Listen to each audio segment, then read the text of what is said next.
fuck is up, buddy? What's up, dude? I'm glad you're here. Hell yeah, dude. Have a beer. Oh, yeah, that's nice. Yep. Cheers. Yes, sir. Yeah, that's good. Yeah, that's some good shit, dude. Thanks for the White Monster. Dude. Got some Zins in. Yeah. We're fucking solid right That's... now. So, there's not a lot, hardly anything, actually, that I miss from being in the military. Whatever. Who gives a fuck? There's not a lot that I miss. But I will say one thing. I was talking to my buddy Joey, that's my roommate, but he's on shift right now at the fire department. One of the only things that I wish I could experience again about the military is like when we would go out on actual training exercises and shit like that. Yeah. And especially like on the longer weekends, because I would pack monsters and bring them with me out in the field. And if it got fucking cold enough at night, it would just freeze. Yeah. And then so in the morning, I had it in an insulated like pouch you could put on the backpack. Mm. And so you wake up with a cold one, crack it, take a couple sips, and you're just like, oh fuck, all right, here we go. Icy, basically. Yeah. Monster icy. Mm-hmm. Yeah, dude. There's nothing like a cold one in the morning, you know what I mean? Roll out of bed, crack a White Monster, you're fucking good to go, dude. Yeah. And my body is finally accepting these now. Because at the beginning of January, I tried to do, I did no booze for January, and then I tried to do no tobacco, so I did these. Yeah. I still wanted my nicotine. Yeah. And I still smoked a bit, but I still wanted my nicotine, and it just got to the point where these weren't really doing it for me. Yeah. But now, because Joey got these guys, sent you a picture of this one, right? Yeah. It's like from fucking Sweden or whatever. Yeah. And I'm like, it's still it's still a Zin though, huh? It's still Zin, and it's like it's the 3 milligrams, so it's not very much. Yeah. But yeah. Nice. Just straight from the source, dude. Yeah, it's straight from Sweden. You hear they're trying to ban those? Yeah. Well, that's the thing anyway. Yeah. I don't know. I don't think there's been anything said that they're gonna ban them. But I just see the memes, the Zinsurrection memes and stuff. I think that's fucking awesome, dude. Like, the Zinsurrection's upon us, dude. We gotta fight and defend Zin, and because like, who the fuck was it? It was I know he's old as fuck and he's a Republican, which is all of them. But it's not Chuck Schumer. Who the fuck? Well, I forget who the guy's name is, but I just know he wears glasses and he has dark hair. But anyway, he had said that they're going to open an investigation because they claimed that they market to kids. Yeah. And the big thing was because of the Tucker Carlson Nelk Boys video. Did you see that? Where they flew him in like the giant size Zin can? Yeah. And they were like, well, yeah, because they make videos for kids, so they market to kids. And the Nelk guys, they did a podcast like a week ago. And they're like, we looked at our YouTube stats, and our number one demographic is 18 to 25, and then like guys in their mid-40s. Yeah. They're like, I think 2% of our audience are 17 and below. Yeah, I mean, that makes sense. Yeah. I mean, they do the full send shit anyway, and they're alcohol and whatnot, so I mean, like, why is that a problem? You know what I mean? It's just a nice, and then bright they don't address the fucking nonsense. They don't address the fentanyl fucking pandemic in the fucking country, or epidemic, whatever you want to call it.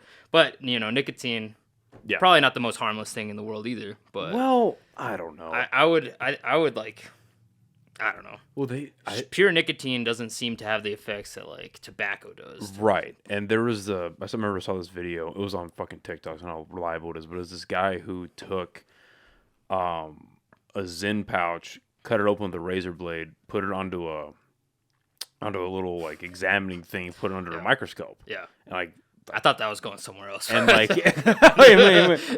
Yeah, just rail the line. Yeah, railing a line of Zins. He looked at it under a microscope, and then he tested it, and it was like 99.3% nicotine, and then the rest of it was just like the salt. Yeah. Or like it's like the salt and like the small flavor. Because what I was surprised, maybe the 6 milligram has more flavor, but I was surprised about Zins. They don't really have they have flavor. Yeah. But it's not like. I just get the unflavored ones. Yeah. I get the smooths, which are just supposed to be unflavored. I got those for the first time last night. I think those are my favorite. It's just the winter greens are the ones that I can't do because when I used to chew, like I would smell the winter green. For whatever reason now, I just can't even. I smell that shit and I'm like, this is disgusting. It's your body's reaction, dude. Pretty much. So I can't even chew like tobacco anymore. You can't even chew like red Dude, man? just the smell of it, just fucking. I'm proud to announce that the podcast is now officially sponsored by the fine people over at Chop Chili Company. Guys, this is some of the best chili you can get here in the state of New Mexico, and they are online as well as in stores. They can be found at Smith's, Albertsons, Sprouts, John Brooks, and Lowe's Corner Market. They have 3 amazing flavors that you see here, and they also have frozen green chili that you can get online. Go on over to the website, chopchilico.com, and get yourself some amazing chili today.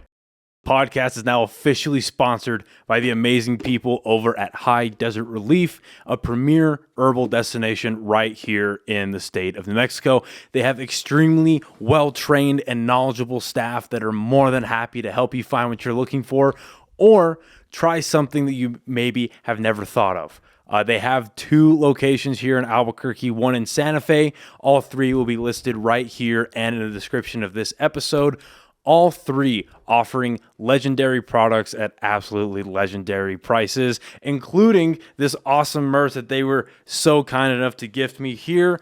All of this can be found at all 3 of their locations. Again, big thank you to the guys over at HDR for supporting. Now back to the episode. It sends me, dude. Yeah, I can't do it. Yeah. Because Redman,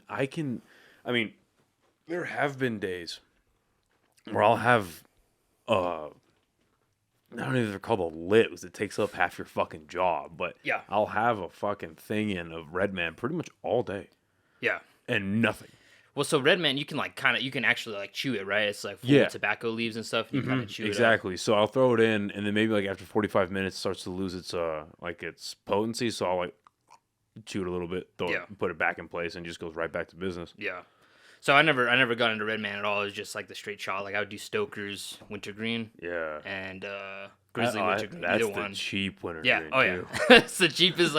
Bro, I was broke. You know what I mean? I would do Longhorn sometimes. It'd be $2. I'd be like, fuck it, dude. I need a pouch. It's right. Broke as hell. So. Dude, when I had it overseas for the first time. It's Copenhagen Wintergreen, but it's smooth. I'm never a big Wintergreen guy either. I started with mint. This is the most American fucking episode I've done so far. Hell yeah, bro. And I've had a wannabe politician on here before. But no, I did. As I started with mint, I tried to do wintergreen for a little bit, but and I stuck with straight and just regular Copenhagen. Yeah. Overseas, we had winter, and you can buy it here. Some places it's just super rare. Yeah. I don't see it very much anymore, but it's wintergreen smooth. That is legit some of the best fucking tobacco I have ever had in my life. I chase that. Yeah. It's like ice cream when you're a kid. It's never going to taste the same, but you keep chasing it. Yeah. Now you just get stomach aches. Yeah. Well, man, I can't. I'm not a sweets guy. Yeah, every time I've eaten ice cream, fucking stomach. It goes right through me. Stomach pain immediately. Yeah. I mean, there's exceptions for me, I guess. I'll do fucking Sour Patch Kids a little bit. I love the Mike and Ike Sours. Yeah. Did you ever have Sours? No.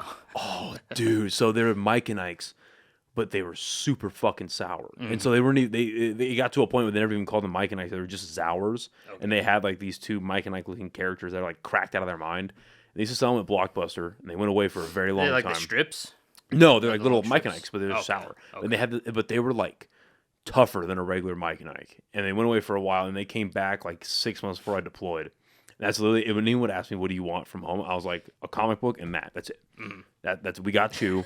We got nice. Chew over here. We got monsters over here. We're cool. We had Rip-Its. We had Rip-Its over there. Yeah. Liquid cocaine. Yeah. Dude, no, fuck. Those are so bad for you. Yeah. I got jitteries thinking about it. Dude, it's a shit ton of sugar. I know. Yeah. Well, we had the 0 sugar ones. Oh, okay. By the time we had gotten out there, they had started making the 0 sugar ones. Thank God. But we did still have a couple of the full sugar ones, and yeah, those are bad for me. But anyway, they stopped making Sours. But yeah, dude, if I eat a whole box of candy, I get sick. Yeah. For sure. I mean, I think anyone would. But I mean, a lot of people. I mean, that's their fucking thing, dude. Yeah. You know. I know I've heard of alcoholics that quit drinking and then they just go straight to sugar, just pound sugar, pound bags of candy, Sour Patch Kids and stuff. No way. Yeah, apparently it's a weird, because I mean sugar is addictive as hell, right? Right. So I think that people kind of fill that void of not drinking with soda or candy. You know what I mean? That's scary. Well, because if you try to get off of alcohol and you're too addicted, and they still don't know what the threshold is because it's so variable between each person. I mean, if you do it wrong, you can die. Oh yeah, you go into fucking seizures crazy is that? and fucking yeah. And we're not gonna say what department obviously, but you're fire and I'm working because Joey came up with told me a story and he called this homeless person a crackhead Spider-Man, so I'm working that into my bit. But what a lot of people I'm finding doing that bit is what a lot of people don't know is that firefighters, most of your guys' calls are EMS paramedic calls. They're not just like fires. Right. Have you just happened to have a call where it's some guy weaning off of booze? Have you encountered that? Yeah, I mean, there's plenty of times where people will be like alcoholic seizures and things like that, or they're going into withdrawals to get DTs, things like that. I think when I was first, delirious tremens, so the tremors that's like so this, scary. they'll be shaking like this, and that's a pretty big sign that they're gonna like go into some sort of seizure, and you can look. There's a bunch of different ways to tell, but with those guys, you'll typically ask like when your last drink was, and if it's greater than something like 24 hours or something, then you kind of start to worry. If it's 48 hours, then you really start to worry. And I've seen that like in the ERs and stuff. Like I've worked as an EMT since like 17-ish, so in urgent care and on ambulances and now with fire departments. So yeah, I mean, I've seen that. Yeah, I've seen withdrawals, What do you do for that? Because, I mean, for fucking narcotic addicts, you hit them with Narcan. Yeah. For alcoholics. It's, you give them benzos if they start seizing, or if you just if you need to chill them out. There's like a whole scale system to where you look at how far down they are in the withdrawals, and then you just give them probably benzodiazepines just to pretty much chill them out. So there's like Valium, there's, that is Versed. There's a bunch of different stuff. That sounds like you're trying to put out a fire with kerosene, but it works. You know what I mean? It sounds weird, but like it's better than going into an alcoholic seizure. Yeah, oh for sure. But it's just crazy that an addictive substance like that can counteract. It's like when people get too drunk and they do a line and they're right back in the game. Yeah, they're like, all right, what's going on? Yeah, man. So yeah, alcohol withdrawals, dude. It's a real thing. I think alcohol it's weird because it's one thing. Like if you're withdrawing off of it, I think it will kill you. And interestingly enough, like you don't need medication to withdraw off of like opiates and shit. You know what I mean? You can kind of suffer through it. It's gonna suck. You're gonna get dope sick and all that kind of stuff. But like your body should reset. But with alcohol, like the one legal substance, right, is gonna fuck you up. Not that opiates or fuck those things. Fuck those too. But like with substance abuse, alcohol is, everyone knows it. It's one of the worst, but so, I mean, cheers to that, brother. Let's get some beers after this, dude. Isn't that crazy how, and it ties back to corruption and shit, like most things, but it's just crazy to me that alcohol is still like, and again, I'm not against alcohol. I have a whole liquor cabinet out there. I love whiskey. I had a few beers last night. Like I enjoy drinking, but how that is still so demonized. And I think the culture is starting to come around, but then weed's not. Like, and weed will never be federally legalized, I don't think, just because of the money that's involved to keep it, illegal. I think we're at the point now where it's like 19 states have it legalized. And even places like Texas, they have it where, like Austin, it's decriminalized there. Right. But I was listening to an episode of Rogan with Jeff Dye. He's a comedian, and he was talking about how like a buddy of his traveled from Boston to L.A. and in both spots they're decriminalized or they're legal, so you're good. But if you get caught with it somewhere where it's illegal, that's a felony charge for drug trafficking. Yeah, I mean you can't really travel with it if it's legal one place. Right. I mean technically, you can't travel. Oh, and the guy had it as medicinal marijuana, so it's technically medicine. But even then, it's still illegal. It's still a felony charge for trafficking. Yeah. I mean, I think when it comes to that, it's kind of similar to like gun laws and stuff. You just have to know where you're at, like with concealed carrying and all that kind of stuff, and like reciprocity and all that shit. Like you just have to know your laws if you're gonna be fucking around like that. That's carrying drugs across state lines and stuff. And that's one of the only laws I think New Mexico has right, where it's the your car is an extension of your home, so like it's not that. concealed carry. Yeah, it's property. Speaking of fucking transportation, dude, that bike is fucking sick. Thanks, dude. Yeah, I love riding that thing, dude. Dude, I've wanted a Harley since, dude, my dad, I grew up on the back of my dad's, like, as a kid from, like, 4 years old, like, I used to fall asleep on the back of his bike. He'd just take me on the back, and so he'd get a fucking huge belt and, like, wrap me and him into a belt so I could just fall asleep. And he said he'd just feel my freaking helmet just hitting his back. So, since I was, like, a kid, I thought bikes were just so cool. So, I bought a Honda years ago, like a Honda Shadow, and rode that, and then ended up selling it when we moved here, and then always told Jamie that I wanted a Harley, and then finally, like, in the middle of paramedic school, I was just like kind of breaking down. I'm just gonna buy something, dude. I'm gonna buy a Harley. Yeah. Sorry. If you need to take it, go ahead. I'm good. But so yeah, I'm just gonna buy a Harley. I'm just gonna send it and buy one. And I think when I went to your house that one time, you were in the process of buying a bike. You were thinking about it. I still always look. You know what I mean? I'm always just looking on Marketplace for all kinds of stupid shit that I shouldn't be. Dude, I didn't understand why people love Facebook Marketplace so much until I bought that light. Yeah. So that's the newest edition. Yeah. And that and the desk. And the desk I got at Costco for like $200, which I'm very thankful for. Yeah. But that whole lighting setup is like $300, $350. That's nice. And somebody on Facebook Marketplace was selling it all for $150. And right on. And I was like, this has been on, and he had the listing for like 3 weeks. Yeah. And I was like, yeah, I'll take it. And now, and it was some really nice guy. Used to be he is a photographer, but he's like, yeah, I'm just upgrading my stuff. Figure somebody else get better use out of it than I can. I'm like, that's me. I am broke as fuck. That's my sponsorship money. Thank you. Yeah, dude. But oh, and then speaking of your wife, I owe both of you a huge apology because you guys were nice enough to come out to watch me do stand-up, and I bombed so fucking hard on that show.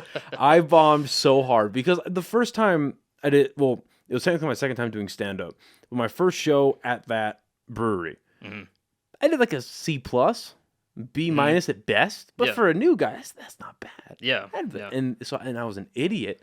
And instead of keeping everything that worked and compounding on it, I was like, I can write all new stuff. I'm good enough. No. Oh, no. And then there was also the added stress last minute because it was fucked up. It was supposed to be 3 of us. So A-Marie was the host, obviously. But it was supposed to be 3 of us. And it was one of her friends from New York was in town. And it's not like the motherfucker didn't make it to New Mexico. Like, he was in town. Yeah. But, like, I shit you not, dude. 15, maybe 20 minutes before showtime, he texts her and goes, yeah, I can't make it, sorry. And so she goes, hey, so this is what happens, what's going on. The headliner, instead of doing, or the feature, instead of doing 25 minutes, he's doing 40. Are you able to do, like, 10, 12 minutes? And I'm like, 10 to 12 minutes, fucking A, dude. And I'm like, yes. Yeah. Like, in the moment, I can't necessarily say no. Yeah. She knew I couldn't. Yeah. But it was just like, give it a shot. Yeah. There wasn't a lot of people there. I felt bad. I was like, oh, fuck, my friends came out and saw me eat shit. Oh, man. It happens, dude. I played in a band for probably like 1 to 2 years. We had a small stint. And I think our one show at an actual venue, because we played in like sheds and houses and shit like that. Fuck yeah. And we actually went to like a venue and played, and like our music was like, it was like pretty fucking rough, like punk, you know what I mean? Just like dirty, like none of us knew how to play our instruments, just simple power chords and screaming, you know what I mean? It's fun for a house show and a little circle pit. But the one time we went to like an actual venue, you know, no one fucking showed up. What was your guys' name? It was Frontside and the Grinds, FSG. Yeah, it was a skate punk band. We were all... Yeah, just cringe as fuck, dude. Oh, yes. Skate or die, bro. But yes, we listen to the music back sometimes. It's on YouTube. We're just like, damn, dude. Different times. Those are angry young men. Dude. Were you the guitarist or a drummer? I played bass. Bass, okay. My buddy Matt did vocals and drums, and then my friend Troy was guitar. Oh, he was vocals and drums. And drums. You guys were a grimy fucking band, weren't you? Pretty much, dude. Hell just yeah. Fucking D beats and screaming. That's what's up. Yeah. That's fucking sick. Just the dirtiest bass tone, like literally full fucking full distortion, out of tune, like just fucking going for it, dude. The recording is fucking hilarious because it's out of tune. It's great, dude. That's hilarious. You know, I never as I grew up, I kind of appreciated the bass player. Just because like, oh, they're keeping them on tune or on track and on rhythm, stuff like that. But I mean, shout out to the dudes in the slums, man. I never understood like how cool a bass could be for a local band until I started seeing them play and seeing them practice. I'm like, oh, like they actually like not only out of their way to like make the bass lines work and like songs where it's predominant. Yeah, but it's like, oh, without that, they would kind of be off. At the end of the day, it's just bass, dude. You know, it's just a bass guitar, dude. There's only 4 strings. A real guitar has 6 strings. Yeah, fucking pussy. Well, so they hit me up to jam. We're still friends and stuff, and we're like, oh, dude, let's just fucking jam. Like, we're not trying to make music or anything, just jam. And like, Jake, you're on bass. I'm like, fuck no, I'm not playing bass anymore, dude. Fucking demote. Like, now I play guitar, dude. All right. Yeah. No, and you're pretty good, dude. I see you on your Instagram. Like, it's cool. It's self-taught, dude. You're the most. Okay, so if people don't fucking know this, if for everyone on Spotify, you should probably move over to YouTube for a little bit, because mainly just because I don't have a video yet on Spotify. But oh god, that just hit my fucking nervous system. That's Zen's doing its work. Yeah, hell yeah. You'll like shred on the guitar like on some Metallica or some Pantera or some shit, and then you'll go deadlift like 500 pounds. Like, what the fuck? Yeah, dude. For a while, it was like a pre-workout ritual where I just like play some guitar, especially when it's like warm in the garage. Just play some guitar, drink some coffee, whatever, and get like my brain firing, and then get after a fucking workout. And it'd always be deadlifts because it's at that time period all I was doing was deadlifting, but. I haven't played guitar in a minute, dude. I mess around. My wife has an acoustic, so I'll play with hers and just bug the hell out of her. And just do some Megadeth covers, acoustic, full vocals, everything, you know what I mean? She's trying to work in her office, but she loves it. That's fucking hilarious. Yeah, it's great, dude. We were talking about earlier about you being a comic book reader, and we're talking about the New 52 with DC, and that was the whole purpose, was to get new people to read comics, and it worked for a while. Yeah. And you definitely read the best of it. Like the Batman by Scott Snyder was the best New 52 had to offer for sure. Great. But yeah, because you're talking about how you were confused. Like, did you try to read before that and you just didn't know where to start? Well, I had me and my brother had like random comics, like just random ones. And we didn't really know what the hell's going on. So growing up, I had like Doctor Strange and I had like Batman and I had like all these random ass comic books that were just kind of like just random issues. And so we'd read those, but like I never understood like how many stories were going on and all that kind of shit. And then obviously all the movies that came out were kind of opened everyone's eyes to like how that works. Like, oh, this in this universe and like the multiverse and all that kind of stuff. But the New 52 is kind of what, like, I was like, so what? Like, they're just revamping everything, and it's like, yeah, it's a totally new universe and 52 fucking comic books, issues, whatever the hell. And so, yeah, I got pretty into it around that time, like around 2012, 2013. Yeah, that was the time to do it, too. Yeah. Because you're right, because, like, pre-New 52, so there's, because it gets fucking, as you could imagine, it gets fucking dorky. Because, like, with DC, so there's pre-Crisis, which is, like, everything made before 1983, 84, around there. So pre-Crisis on Infinite Earths. That's what they try to do with that, is where they're bringing all of the universes together. There's this big multiversal fight, and then there's like the one streamlined universe. And then the 90s happened, and comic book sales tanked, and Marvel was going bankrupt. Right. And so everything kind of just got mishmashed and thrown everywhere, and nobody really knew what was going on. Weird crossovers and shit like that. Yeah, and then so when the New 52 came around, there were comic book movies. This was at like we were saying beforehand. This is about a year before the Avengers came out. DC, they were in the middle of the back end, I guess, of the Dark Knight trilogy. But there wasn't like Superman was pretty much dead because Superman Returns was terrible. Yeah. And so they're like, okay, well, we can do this. We could just revamp everything. And then, because they were in the post-crisis stuff, they can revamp everything and then just sell number ones.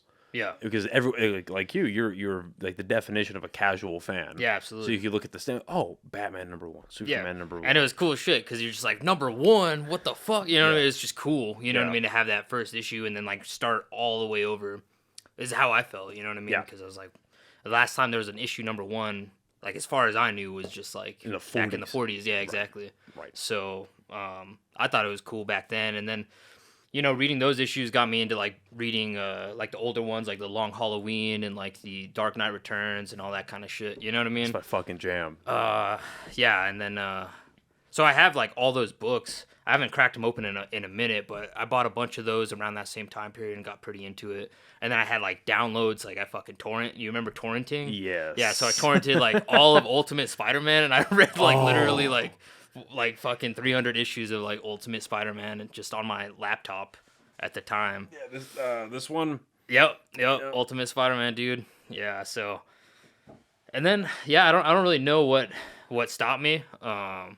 But yeah, I kind of just fell off, stopped reading them. Well, for me, like I was a lot younger, so I was like using like because I would like do small stuff for money as a kid, like fucking like chores and shit. And I had like a very small allowance, and all of it was spent on comic books.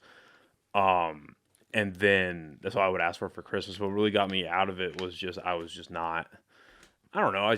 It seemed like even in middle school, I don't know what to read and I don't know like what to look at. It's all too much. And then, but then my sophomore year of high school is when going into my sophomore year of high school was when the New 52 had started. And it's like, oh, okay, this is something I can. I'm sorry, I have a summer job now, so I can like spend money on this. This is something I do want to start reading again. And I got super into The Walking Dead. Oh yeah, and that is such a fucking good. That's funny. Oh yeah, it's funny because I was telling you, dude, we just started watching that recently, and I had never seen Walking Dead. Don't know anything about it. We got about 6 seasons through it, just binging it. And it's awesome. It's fucking awesome. I understand, like, back then, I was just like, dude, shut the fuck up. Totally anti anything that was, like, popular or whatever. What I mean? That was the show. And, yeah, like, dude, it was talked about all the time. Like, no one would shut the hell up about it. Because it was great. It was good. Now, looking back on it, I'm like, man, I really missed the boat on this fucking 10 years later, you know what I mean? But I stopped watching it, like, season 7. Like middle of season 7, just because the guys started getting, it was already getting kind of like repetitive, but then season 7, it takes because they would do like the mid-season hiatus where they would stop like 8 episodes in, they would pick back up for the back half of the season. Yeah. And just that back half of season 7 is so bad. And then I never heard anything great about the rest of it. Yeah. And now they're doing all the different like spin-off shows. And it's like, I mean, I'm sure it makes money, which is why they fucking do it, but it's kind of like, I don't know. I think with that show, after the governor kind of died and that whole war ended or whatever, at that point I kind of lost interest because all the shocking stuff happened, and then I was like, well, what are they now? They're just gonna find another place. What did y'all get to? Did y'all get to Negan? So Negan just showed up. He had just showed up and been introduced. And good. I don't have Netflix, so I'm not. I can never finish watching it. But my buddy hit me up, was like, dude, you gotta get it and at least watch season 7, I think, because that's where Negan. Either 6 or 7, where Negan, 7, because season 6 ends with the cliffhanger, and it's not a spoiler, but at the end of season 6, Negan kills somebody. Okay. But they don't tell you who he kills, because he's like, and it's right out of the fucking comic, dude. He's got all the survivors lined up, and they're on their knees, and they're tied up, and he's doing eeny, meeny, miny, mo with his bat. But as he's choosing people, it goes into first person, and Negan's pointing his bat at the camera. And they do these quick shots from, like, the POV up and then, like, straight onto their faces, but they mix it up personally so you can't tell who got picked. And it ends with Negan hitting the camera and killing the person, but you don't know who it was. Dude, when they did that and you had to wait, like, 7 months, it was fucking agonizing. Yeah. And then I remember, because I saw the season 7 premiere with my girlfriend at the time, long time ago, with her family, because they were super into it. And I'm not gonna say who it was, but the person they pick, it's right out of the comics. Well, they killed 2 people actually. The first one's not how it goes in the books, and that's a good little surprise. Yeah. But then they pick the person that they do in the books. And they were devastated because it's a character that they liked. But I was like, yes, it's just like the books. Yeah. It's worth getting into, dude. It's especially the comics, man. It's so well written, and Robert Kirkman's a fucking genius. Do you watch Invincible at all? No, I don't. That's the one you should really get into. Invincible. It's the animated show on Prime. Oh, is that with Omni-Man? Yep. Okay. Yep. Gotcha. That it takes the first episode sucks, with the exception of the last 5 minutes. The first episode's boring. you can look back on it after you've seen this show. I'm like, oh, like that was actually really good because they set this up. This is why this happened. But first time watching it, I was like, this is so fucking boring. But then I went back and watched it. And it's like, oh, this is really good. Yeah. Oh, this is really fucking good. I was meaning to go for that. Was at that time I had watched all of it. Like, what? And just binged it all. I think in like 2 days, 3 days. There's a lot of shows like that where it's like the first episode just doesn't draw you in, and Breaking Bad, I was hooked right away. Really? Dude. Yeah, I wanted to see everything right away, dude, because it was so outlandish to me. But also, my mom was an extra in that show, like the first season, so I think right away I was just like, oh, well, I'm gonna check this show out or whatever.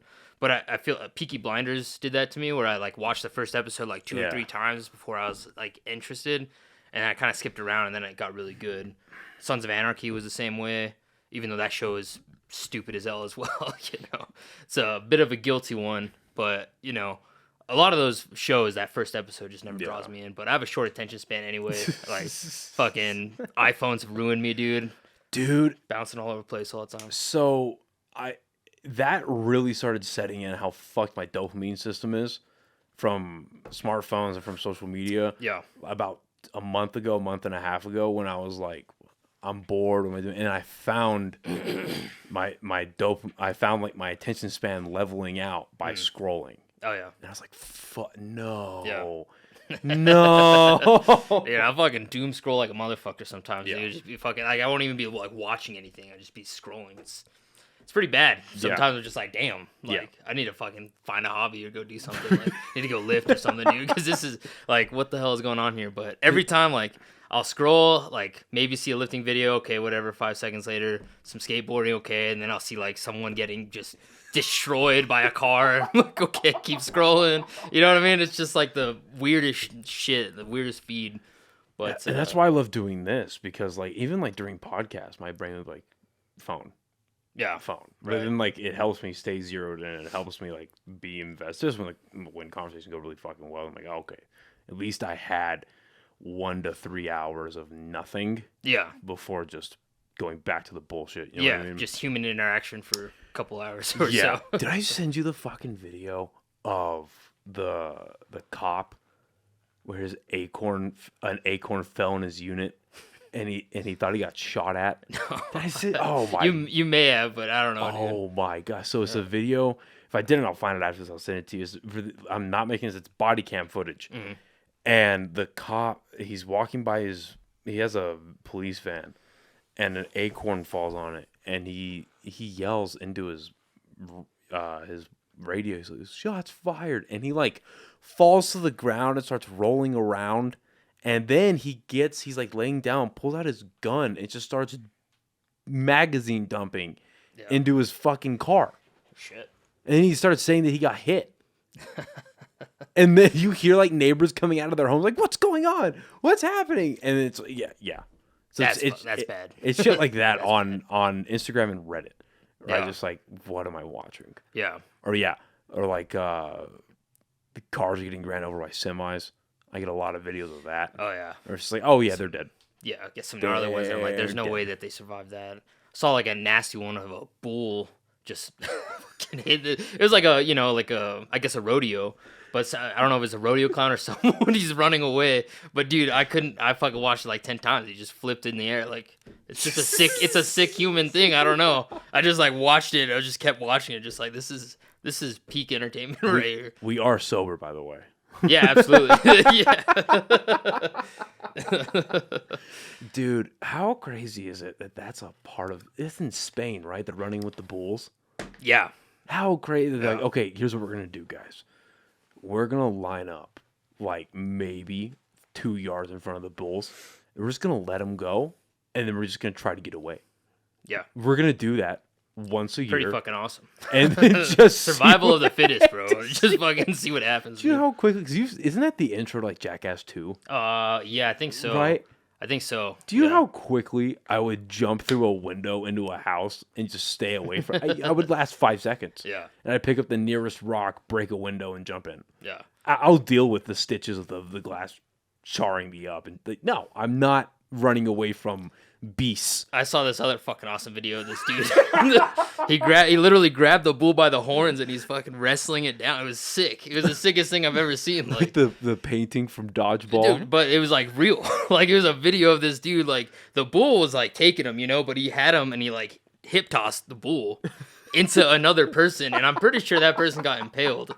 But like it was like you just don't know with these like 5-second Instagram clips. But that's the shit that gets my attention when I'm doom scrolling. You know what I mean? I'm like, damn, that's fucking wild. This dude literally hip throwing a freaking bull, just impaling someone is insane.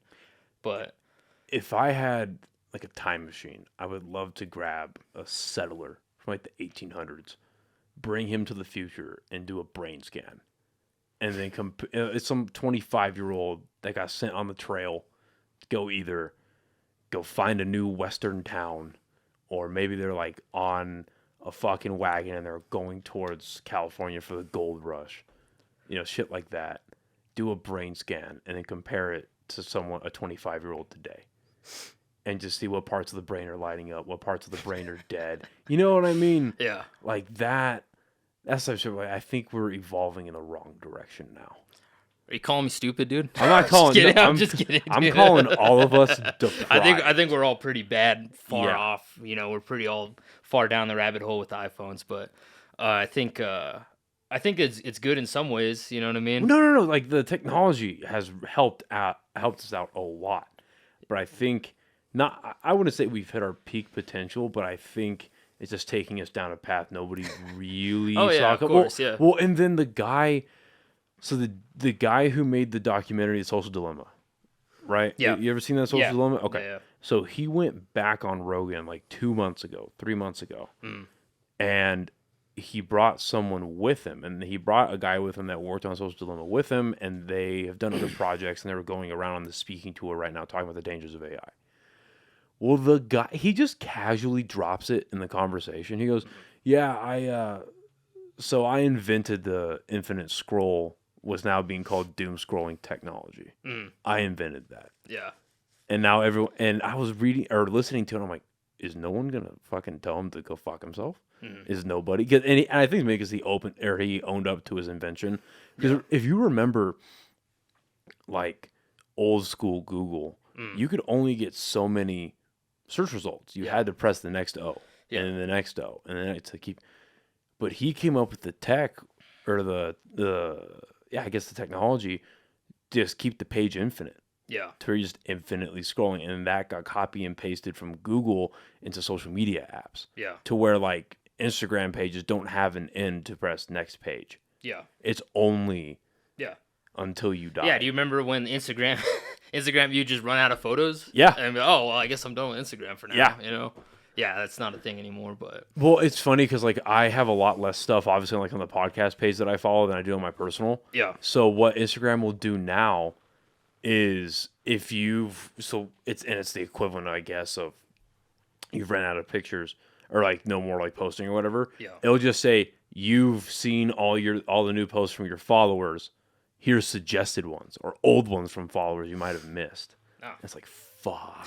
At least it gives you a heads up. It just keeps going, dude. It goes on forever. But I mean, it's funny because like we have infinite access to like infinite information, and then we just fucking watch fucking videos of bulls hitting fucking other people. You know what I mean? It's so car much crashes, more fun. Dude. Yeah, it's great. It's amazing. It's so much more fun. And then now that we're in election season, social media is more fun than it'll ever be. Especially with this one. Dude, I think the election's going to be won with memes, dude. I think culture wars or whatever it's just meme wars now. I feel like the Mark Ronchetti thing was the second I started seeing those memes that were like, Mark Ronchetti is the type of dude who like doesn't like green chili. Some stupid meme, you know what I mean, about Albuquerque. Like the second I saw those, I was like, it's gone. So he lost. I saw it a little bit on social media. Yeah. But I mainly saw it in sticker form around like downtown. Yeah. And all it said was Mark Ronchetti drinks dog cum. There you go, dude. That probably won fucking, that probably lost him the election. You know what I mean? You know what, dude? Because I didn't. Did I vote for Ronchetti? I think I did. So I don't like Grisham. Yeah, I voted for Ronchetti. But when the stats came out, because people were like, how did we reelect this piece of shit governor? out of all the registered Republicans in the state of New Mexico, I think only like 30% of them voted. Yeah. If not less. Yeah. It's like, well, you can't really complain if you're not getting out and voting. Right. Yeah, I mean, that's just how, I think that's how most elections go. And I think it's hilarious he has a podcast now. The what? He has a podcast. Does he? Yeah. Yeah. It's called No Doubt About It. And this isn't a plug because little it's competition, bro. a little insider baseball. I emailed him. Oh, yeah. And I was going back and forth with him over email. Well, initially it was with his wife. And then she gave me his business email for the podcast. So I started emailing him. And we were going back and forth about getting him on this podcast. Oh, shit. And he just ghosted me. And it got to a point where it was like every couple of weeks I was sending him just another email. Like, hey, just following up. Yeah. Hey, just following up. Okay, no, that's fine. Yeah. All right, don't get with the culture. That's fine. Yeah. And there's a couple. No, actually, there's one other podcast that was like that where I was supposed to get the host on. I'm just gonna say it. His name, the Johnny James guy. Oh yeah. I was going back and forth with him and his team. Okay. And just nothing. Yeah. Just fucking nothing. That sucks. And I'm like, all right, whatever. That's fine. Yeah, that's fine, dude. Yeah, that's fine. But yeah, Mark Ronchetti. It was the Mark Ronchetti drinks dog cum, which he might. Who knows? And then it was Mark Ronchetti flips tortillas with a spatula. That's what it was. That's what it was. Bad dude. for tortillas, bad for New Mexico. Yeah, that's what it was. Once I started seeing those memes, though, I was like, it's done, dude. It's like what's crazy, like the Creed memes that are coming out now. Like everyone fucking, all of a sudden, everyone's a fucking diehard Creed fan. And then they get like a Super Bowl, like, ad or whatever, after not being relevant for, 25 years. And I think it's all the memes, dude. Like, if you get memed, like, yeah. It's over. Like you can, end up on a Super Bowl commercial or whatever. I don't know. It's just what worries me right now is that I heard this theory about the election. Well, it's been a thing for a while, and I know you've seen it too, where Michelle Obama and Gavin Newsom are going to replace Biden and Kamala Harris. Right. And the assumption was always going to be Gavin Newsom president, Michelle Obama vice president. Yeah. That's a winning ticket. Yeah. Unfortunately, because they're two of the worst human beings on the planet. And they are also, but they're also like two of the best speakers on the planet. The entire Democratic base loves them. They win against Trump, unfortunately. Yeah. But then I heard this guy, I saw this video of this guy talking, I forget what platform it was, but it was some big convention. And he was like, because, have you seen the headlines where Kamala Harris is now speaking out and saying, I'm prepared to take Biden's spot? No, I haven't seen that. that. She's saying openly, if President Biden no longer, whatever the reason is, I can take over. Yeah.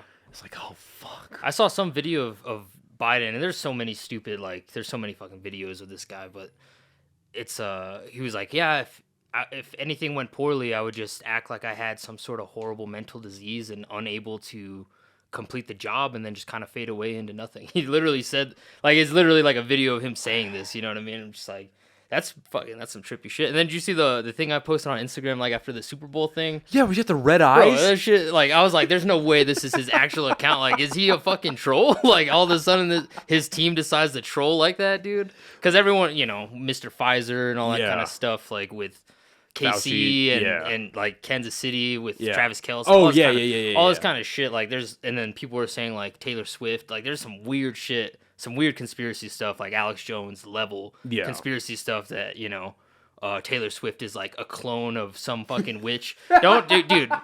Again, this is my fucking Instagram feed. So they say that she's a clone of Anton LaVey, who's the Satanist king or whatever. Yeah.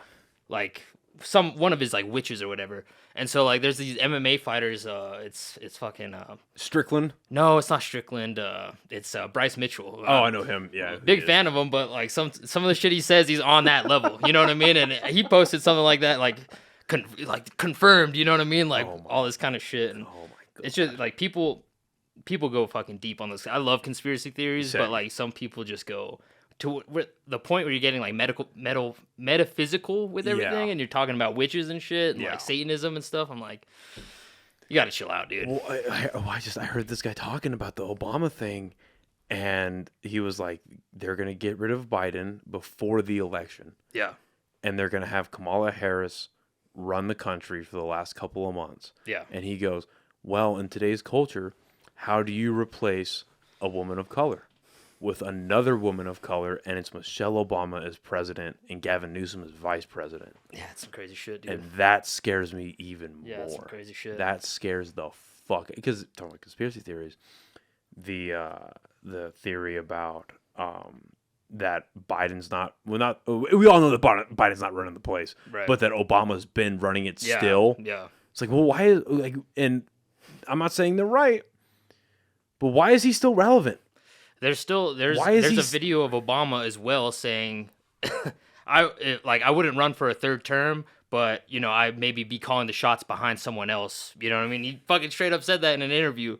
So there's I like when there's conspiracy theories like that where you're just like, is this what's actually happening? Like there's like some weird coincidences. You know who Patrick Bet-David is, obviously, right? Yeah. Okay, so there's a guy on his team named Vinny. This fucking about as Italian as you can get. Yeah. This guy, fucking funny dude. But they're doing a podcast. It's his 4 people on his team, and they're talking about that movie Leave the World Behind. Did you ever watch that? No. It's a weird movie. Yeah. You say you don't have Netflix, but if you ever have your hands on a Netflix account, watch it. Because basically what it is that an unnamed country hits America with an EMP. And it's like because what happens is Ethan Hawke and his wife and their daughter, I think they have a daughter. They're at this Airbnb, and then Mahershala Ali and his daughter, who's like 18, 19, show up, and they're the owners of the property. Yeah. And they're like, hey, we just came from, because it's right outside of New York. Yeah. And like, hey, we just came back from this thing. This is what's going on. We needed to crash here. We're sorry to impose on you. Like, we'll sleep in the basement, whatever. Yeah. And there's all like race relation stuff going on and that type of stuff. They're themes of the movie. And what was interesting about the movie is that it's produced by Barack Obama. And apparently Barack Obama helped out and had major advisory notes. I guess the writer-director took the script to Obama and was like, how accurate am I? He goes, you're actually pretty spot on with all this, but here's where I would tweak it to make it better. And there's lines in the movie like where because the daughter is black, obviously it's Mahershala Ali's daughter, and she says a line like, when stuff like this happens, we can't trust any white people. Both you and mom have told me that since I was a kid. It's like it's like blatant like that. It's like, okay, if it's any other movie, it's like, okay, why is that? Whatever. But it's a movie produced, advised on, and approved by a former president of the United States. That's weird that he's even involved in something like that. What the fuck, right? But where's I going with this? I lost my own train of thought.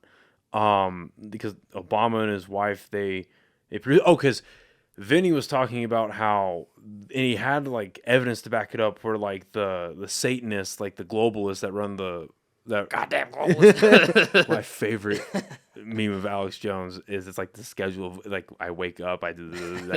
It's like I wake up at 2:30 in the morning, 3 a.m. to 1 a.m. or 3 a.m. in the morning till 1 a.m. in the morning. The next morning, it's just him. Yeah. But anyway, he goes, the globalists, their religion. Part of their religion doctrine is so that they don't fuck up their bad karma and they have good karma coming towards them. They tell the public what they're about to do to them so that when they do to it, they're not lying. Yeah. And so stuff like Obama saying, well, I would never do a third term, but I'd run it from behind the scenes. And they're talking about an EMP attack and shit like that. And how they're like, and how they've been running military tests right now, but what happens with an EMP attack? And all the billionaires are building bunkers that are EMP proof and nuke proof, and it's like, what the fuck are what's about to happen, dude? Like that's what's fucking crazy. If it does feel like when topics like this come up either on the internet or just in regular life, it feels different. Like I don't think we've ever been closer to nuclear war since the Cold War. Yeah. You know what I mean? And I had a wannabe politician. He's some like committee member in Rio Rancho. His name's Jay Block, and he was running for governor. And I knew the guy that was running his marketing campaign, and they reached out to me to do a podcast. And obviously, it's what they have so that they could have content and stuff like that to push. But it's like, okay, well, I'm gonna get an hour with a would be governor. Yeah. And this guy, He was Air Force for 20-something years, and the whole time he was working in the nuclear sector. And at one point, he held the codes, he held the nuclear launch codes. And so we had a conversation on the podcast, and then afterwards, his ride was like 20 minutes late picking him up. So we had a conversation off camera, and this is June of 2021, I think. So Russia hadn't invaded Ukraine, but there were rumors about it. Like, was it going to happen? Are they going to do it? And then we were talking about the potential war, and I was like, okay, if they do this, if this goes over, like, are nukes on the table? Like, is that a possibility? He was, yes. And here's why. And his ride waited outside. And he spent the next, like, 25 minutes explaining to me why nukes are on the table and why it's a real... And everything he explained is happening. Yeah. And I'm like, fuck. Like, people call me crazy for feeling this way, but I don't want to live in a post-nuclear Holocaust world. Well, no. No one does, right? Right. Like, would you want to survive the blast? Yeah. Really? Yeah, dude. Fuck yeah, dude. Why? Yeah, I mean, fucking see what happens afterwards, you know? Fucking stay, hold on until you fucking can't. But, isn't Albuquerque like one of the number one, or like one of the top 10 like targeted cities because of the labs? Yeah. So, I mean, I think about that sometimes as well. Just like, man, if, That's why I bought a bike. Like, if it hits while I'm riding, I want no protection. Yeah, exactly, dude. Fucking have a bike, a bow. We're good. I got Jamie throwing the bat. We'll be good, dude. Fucking fuck that, dude. You'll have a fucking third foot. She'll have a second head, dude. Yeah, maybe you'll get fucking strong as shit, dude. Gamma radiation, you turn into the Hulk, dude. Yeah. No, I don't know, man. That's a tough one to talk about. I mean, I would want obviously to survive, hang out with the family, get us together, and fucking figure out some shit. I know that I don't. Yeah. I think I want to die in the blast because the way I see it is, regardless of who you're with in the post-nuclear war, you're dying a slow, painful death. Yeah. Because everything around you is irradiated. And not even just like the environments, but like the food, any food you eat, any water you drink is irradiated, and it is poisoning you from the inside. You're getting cooked. Aren't people like visiting Chernobyl now? Isn't that a fucking thing? Like, people go and visit that place now? Yeah, but you got to imagine that, like, people are able to go to Chernobyl, but that was a nuclear spill. A bad one. Yeah. A bad one. A bad nuclear spill from a meltdown. Yeah.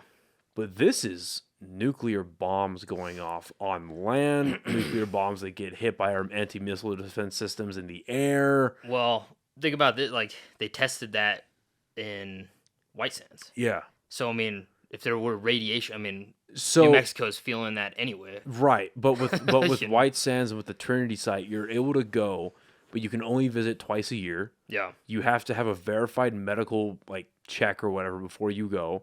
And then it is a federal offense to take anything out of those sites because of how radiated it all is. Yeah. Because I think people used to do it when they opened the sites up to the public in the 80s or the 90s, something like that. Yeah. And people take rocks home. Because oh yeah, this is a fucking, they blew the nukes up. And they bring it home and their whole family would get sick. Yeah. Like, from a rock. Yeah. You know what I mean? Like, yeah. Like, I don't know if you ever played the old school zombies? Like Call of Duty? Yeah. Yeah. Yeah, like that's something like Element 115 and shit like that. Yeah. It's like a little rocks like that. Yeah. Would kill or would get an entire family sick. Yeah. And they have to do I'm not a fucking doctor, so I could totally be off. But I think they had to do massive blood transfusions and. Yeah. I don't know shit about radiation or fucking anything like that. I'm talking out of my ass at this point, but I know I want to die in the blast. Yeah. I have pretty decent confidence where I'm going after this. I mean, I think I guess it's not the worst way, you know? You'd be over before you knew it, you know, just fucking blow up and, you know, if it's as powerful as it looks in the fucking videos, you know what I mean? In the fucking Nagasaki and, yeah, like if you watch those videos, I remember, dude, in 8th grade, they showed us those videos of them dropping the bombs in science class or whatever. In 8th grade? Yeah. It was 8th grade. They were like, yeah, this is the video. I don't even know this is APS for you, right? Like, just some random day in school. Look at this video of USA fucking dropping the nukes. And back then, it was pretty, because when were you in elementary school? Yeah, America. 2005. Yeah, so like right after 9/11, so they're framing it as like, this is what democracy looks like, kids. Oh, dude, yeah. Yeah, bro. I remember because I was in school in El Paso, Texas, when like 9/11 went down. I remember like how pro America. I mean, I'm sure everyone was at that point. Yeah. You know what I mean? Still am, but fucking hey, dude, crazy time. Yeah. You know? I'm not sure. Because imagine like you're sick, you're not doing all that great, but you find like a cookie in a wrapper, and you're like, fuck yeah, cookie. Still eat it. Hell and yeah. you eat that shit, and then that's what kills you. You know what I mean? Like these are the thoughts that I have. Yeah. Well, you can survive off of Twinkies and shit. You know, those things. Like Woody Harrelson out of Zombieland. Yeah, exactly, dude. Exactly. I remember watching, and I think my severe like being adverse to like AI and nukes is definitely from watching Terminator 2 at too young of an age. Yeah. You know, because it doesn't isn't Terminator 2 where Sarah Connor's having the futuristic nightmares of like the playground blows up. I think that's T2. And they get fried, and she's like holding onto the fence, and she gets fried by the nuke. Yeah, I want to say that's because she's having like visions because John Connor came in the first one, and then I think she's having visions of the war that her son is gonna. No, the dude got sent back in the first one. Yeah, that's not John Connor. No, I forget who that is. It's his buddy. That's like John Connor's the son. Yeah, yeah. I forget he sends his buddy back, who ends up being his dad. Yeah, but I forget that dude's name. Yeah, anyways, too, yeah. I think she's having visions of the war that John Connor's gonna be in the future or whatever. Yeah. But yeah, I mean Terminator, The Matrix, like I mean it spells it out. iRobot, like it fucking spells out all these like AI. They're all warnings, you know what I mean? And even like Elon Musk is like, yeah, I would be careful with AI, you know what I mean? Like I don't think we should trust, go so in depth with it or whatever. But that's what's crazy to me about Elon Musk is that his biggest fear is AI. Yeah. And yet they just did the first human trials for Neuralink. Yeah. I see, because again, if there's anybody on this planet that I would trust with AI at that level, it's Elon. Because he seems like he wants to do the right thing. Yeah. It seems like he wants to do the right thing. He wants to help humanity. He wants to help us progress. He wants to help, get rid of stuff like Alzheimer's and dementia and improve quality of life through this chip. But dude, I was watching, when they started doing the trials, I think like 2 months ago, I was watching this video at work where it's explaining what Neuralink does. And the moment in that video, it said, yeah, and you connect the chip to Bluetooth. I was like, no. No. Yeah. Like my phone gets confused sometimes and will randomly Bluetooth link like to that sound bar. Yeah. Or like I'll want it to connect to the speaker that I have in the bathroom, but it'll accidentally connect to my speaker in my room. Yeah. Like that Bluetooth isn't like I'd hope there's some like encrypted shit. Yeah. But like did you ever see Repo Man? You seen that movie? Oh, dude. So it came out in like 2009, 2010. It's Forrest Whitaker and Jude Law. And it's based. I haven't read the book, but it's based off a book. And basically, what it's about is in the future, and pharmaceutical companies have figured out a way to make truly fully functioning bionicle limbs and then bionicle organs. And so people start getting obviously the rich start getting like new eyes and new livers, like these things that go out quickly, new hearts. But then it becomes open to the public. So through people's health insurance, and they make payments on the organs, they get like a new stomach, a new heart, a new lung, whatever, and they work perfectly. But if you miss payments on it, and it's like all other debt, it gets sent to collections, the pharmaceutical companies send out repo men. And they go and it's like them cutting open people and taking out their heart and taking out to bring it back to the company. I see us going down that route. Yeah. You know what I mean? Yeah. I see that happening. I see the fucking like Neuralink chips getting hacked. And because if you think about it like this, like an EMP hits. And it hits, let's say it hits the whole country for argument's sake. People with pacemakers, fucked. Yeah. People on life support, dead. Pretty much anybody in a hospital that's hooked up to anything, dead. Right? Like I said earlier, people with pacemakers are fucking done. Like, and then now you add the Neuralink stuff on top of it. That shit gets fried. What happens to your brain?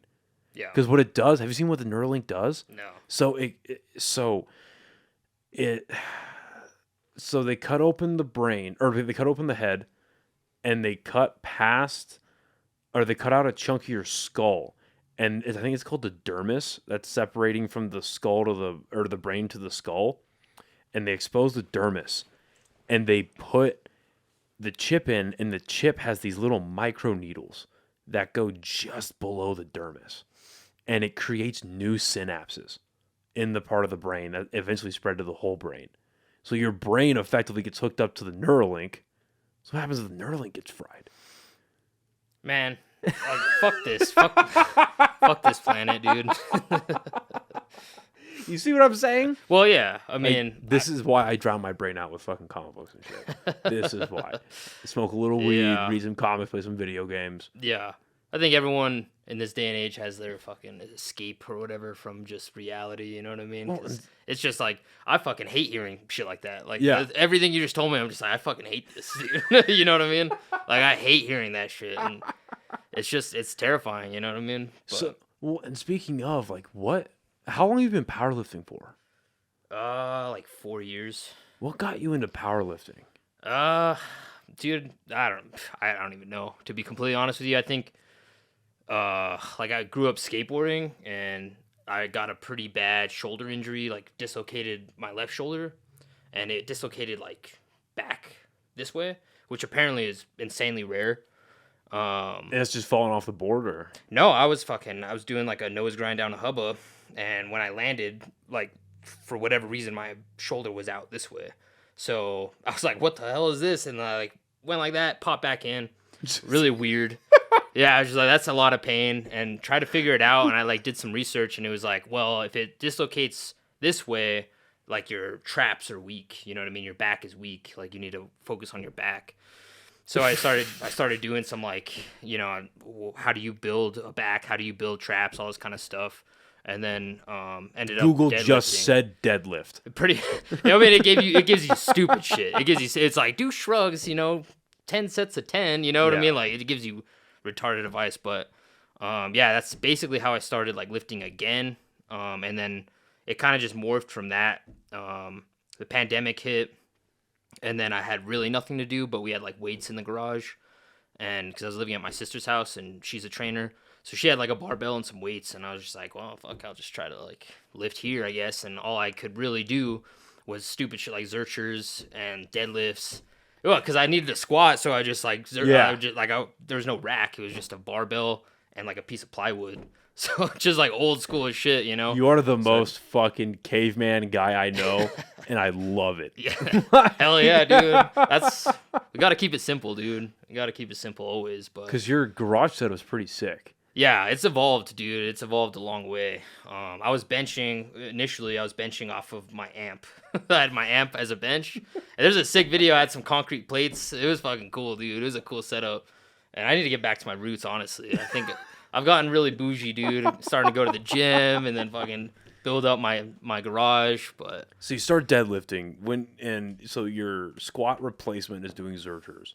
The squat replacement was Zerchers at the time, yeah. And then slowly, like, we got a rack in there, and so I started squatting, and then I kind of found out, like, I knew what powerlifting was, but I had no intention of competing even at the time. I just really wanted to get my powerlifting numbers up. And the biggest one was the 225 bench was the one that I wanted, because for fucking, like, 7 years I was benching, like, 185. Same, I feel that. So, like, for whatever reason, could never bench over 185 for so long, so I kind of just started benching every single day, got my bench up to 225, and after that I was like, I could just do this with everything. Started deadlifting every day, and then, you know, kind of just, like, cycled on from that, you know, just kind of rotating those lifts, and then, like, doing research, finding, like, Eric Bugenhagen's videos, like, on YouTube. Once I saw those, dude, I was just like, it's a mindset. I was just like, it's a fucking mindset, dude. And he's like, he prescribed 1 gallon of milk a day and deadlifts, and I was like, that's what I'm doing. So I went. For people who don't know who that is, he was a former WWE wrestler. Yeah. Boogs. Yeah, Rick Boogs, dude, one of the fucking craziest. Like, I would say, like, that's such a classic American persona.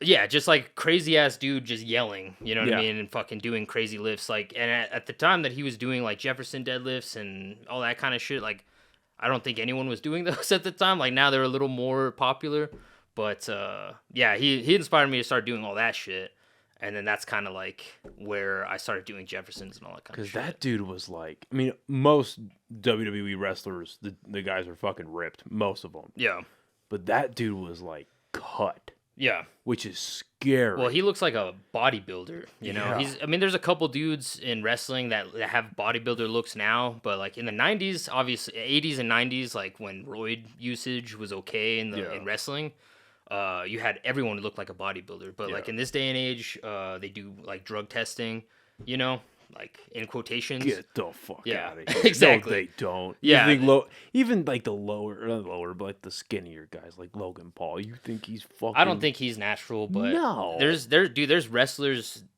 like that you see now that don't look like wrestlers. Like, right. If you saw them on the street, they just look like normal people. Yeah. Exactly. You see that fucking John Cena went on Logan Paul's podcast? Yeah, I did. Saying that he's Watched the whole fucking thing. natural. Yeah. And they're like, so how do you like take care of yourself? And they were... I'm not a huge fan of that podcast, but credit where it's due. They were nice about it. And they used to like, do TRT. Are you on peptides? Like, they're asking him pretty softball steroid questions. He's like, no, just, you know, I warm up really well. Yeah. And I lift, I train really hard. Yeah. And then I always take care of myself and I stretch afterwards. Yeah. And I've got a good personal trainer and my diet is perfect. And it's like, okay, all of that is true, but you're on some Mexican supplements, bro. Yeah. Like, he's on record back in the day. Well, so he's good friends with Mark Bell. He's a famous power lifter. Yeah. He was friends with Mark Bell. Mark Bell and his brother were wrestlers, pro wrestlers, and they met Cena when he was a bodybuilder at the time. So he's always looked how he looks, you know what I mean? But he was even more shredded because he was getting down to like 4% body fat for bodybuilding. Probably lower. Probably. And they got him into pro wrestling. So he was just like, asked them like, oh, you guys are wrestling. How do you get into that? They got him into wrestling. So that's a cool origin story. But he's on record. Like, so first off, he's hanging out with Mark Bell and those dudes who are known gear users, right? Admit to it, super open about it. All that kind of shit. Like, if you don't think Cena was on some shit, then, like, you probably thought Liver King was natural, you know what I mean? You probably think Ronnie Coleman actually only took the basics, like he said, test or whatever the fuck. Well, that dude was always a genetic freak, though. Yeah. Even when he was natural, he looked like he was... But see, even then... But then it's like, was he know. natural? Exactly. And... I mean... It doesn't matter. Like, personally, I don't think it matters. Like, I think natural, not natural. It doesn't matter, dude. Like, I think it matters when you start lying about it. Exactly. That is when it becomes an issue. Like when you're somebody like Liver King, and you are, and he was open about his finances, how they made money beforehand, and then how they put into the whole Liver King business and supplements or whatever. But when you're someone like that and you're pushing this crazy diet, which can work for some people, but by and large will fuck other people up. Yeah. Eating raw liver, eating raw bull testicles, and all that bullshit, which he probably doesn't even do himself. Right. Because if every single one of his videos, especially when he was big, or when he went viral for that, like maybe 10-month span, 12-month span, where he's like surrounded by raw meat. Yeah. Anyone who thinks he actually ate all that raw meat is lying to themselves. You would die. You're an idiot. There's no way. Well, you're just falling to marketing. Exactly. It's marketing. Yeah. And then he's saying on top of that, on every major podcast, except for Rogan, because he saw through the bullshit. Yeah. And was like, no. He's like, no, I'm not on steroids. I'm fucking... There's like, come... Dude, your fucking varicose veins are ridiculous. Your abs are like fucking... red. He's red. He's beat red all the time. Well, his abs were sculpted. Yeah. Like, come on. I mean, dude. I think just the sheer size, you know what I mean? The sheer size of them, it's pretty obvious. But with guys like Rock and Cena, like I personally, I hate The Rock, but I understand why Rock and Cena are, they can't be open about their gear usage because they have so many, like, Cena's like Make-A-Wish shit with the kids and like so many like kids like, love John Cena, love The Rock, you know what I mean? So I think like they can't come out and say that they're using gear because it sets a bad example for the youth. And it's the same thing with like Sam Sulek, are you familiar with Sam Sulek? Oh yeah, I know who he is. Yeah, it's the same thing with him. Like it's obvious he's on gear, but in a way, like he's not lying about it because he never even talks about it. It's lies of omission, though. Yeah, I mean, but I don't know if he's ever like indicated that he's not on shit. Like, and again, if you're looking at guys like Sam Sulek and you're like, oh, he could be natural. Like, there's just, you got bigger problems. You know what I mean? Like, you're either you've never trained or you haven't trained long enough to know. You know or what I mean? It's just pure ignorance of how the body works and how growth works. And I don't know, dude, like, I think especially now, I think the two can coexist with John Cena being an example for the kids because you can't deny the work ethic. And then at the same time, be like, yeah, I'm on gear or I've been on gear. Like, I mean, it's just how I think the two can exist. Yeah. Just again, like fucking when John Cena, I mean, I'm sure he's always had his crazy varicose vein from his right bicep going into his chest. Yeah. But like, he was pretty shredded for Suicide Squad. But in the Peacemaker show he did, he's a few shirtless scenes in that show, and it's like, good God, man. Like, you just touch that vein, and he's going to fucking burst. Yeah. It's pretty wild because he's lost so much size. You know what I mean? Like, he doesn't even look like the same person. He's getting older. Look at The Rock. He's only getting bigger. You know what I mean? Yeah, but The Rock's got that bigger. Samoan fucking I guess, dude. Blood it must be, dude, because I watched that WrestleMania press conference, and like Roman Reigns is like the big star right now, and he's standing next to The Rock, and The Rock makes him look like a child. And then The Rock is standing next to Cody Rhodes, and he makes him look like a child. I'm just like, it just shows you, like, he's standing next to, they're not small dudes, you know what I mean? They're pro wrestlers, you know what I mean? You have to have some sort of size to you. And he's dwarfing these guys, you know what I mean? But then... and he's 50 fucking 2, but he's dwarfing them. But then Shane Gillis stands next to The Rock. Yeah, and then Shane Gillis fucking stands next to The Rock, and it's over for The Rock. That's dude. that retard strength, It's son. over for The Rock, dude. But I'm making them at night. Yeah. Dude, that photo is insane, dude. Yeah, like of them all in the gym, and he just like, what the fuck is Shane Gillis on, dude? It's that Bud Light, son. Yeah, I guess so.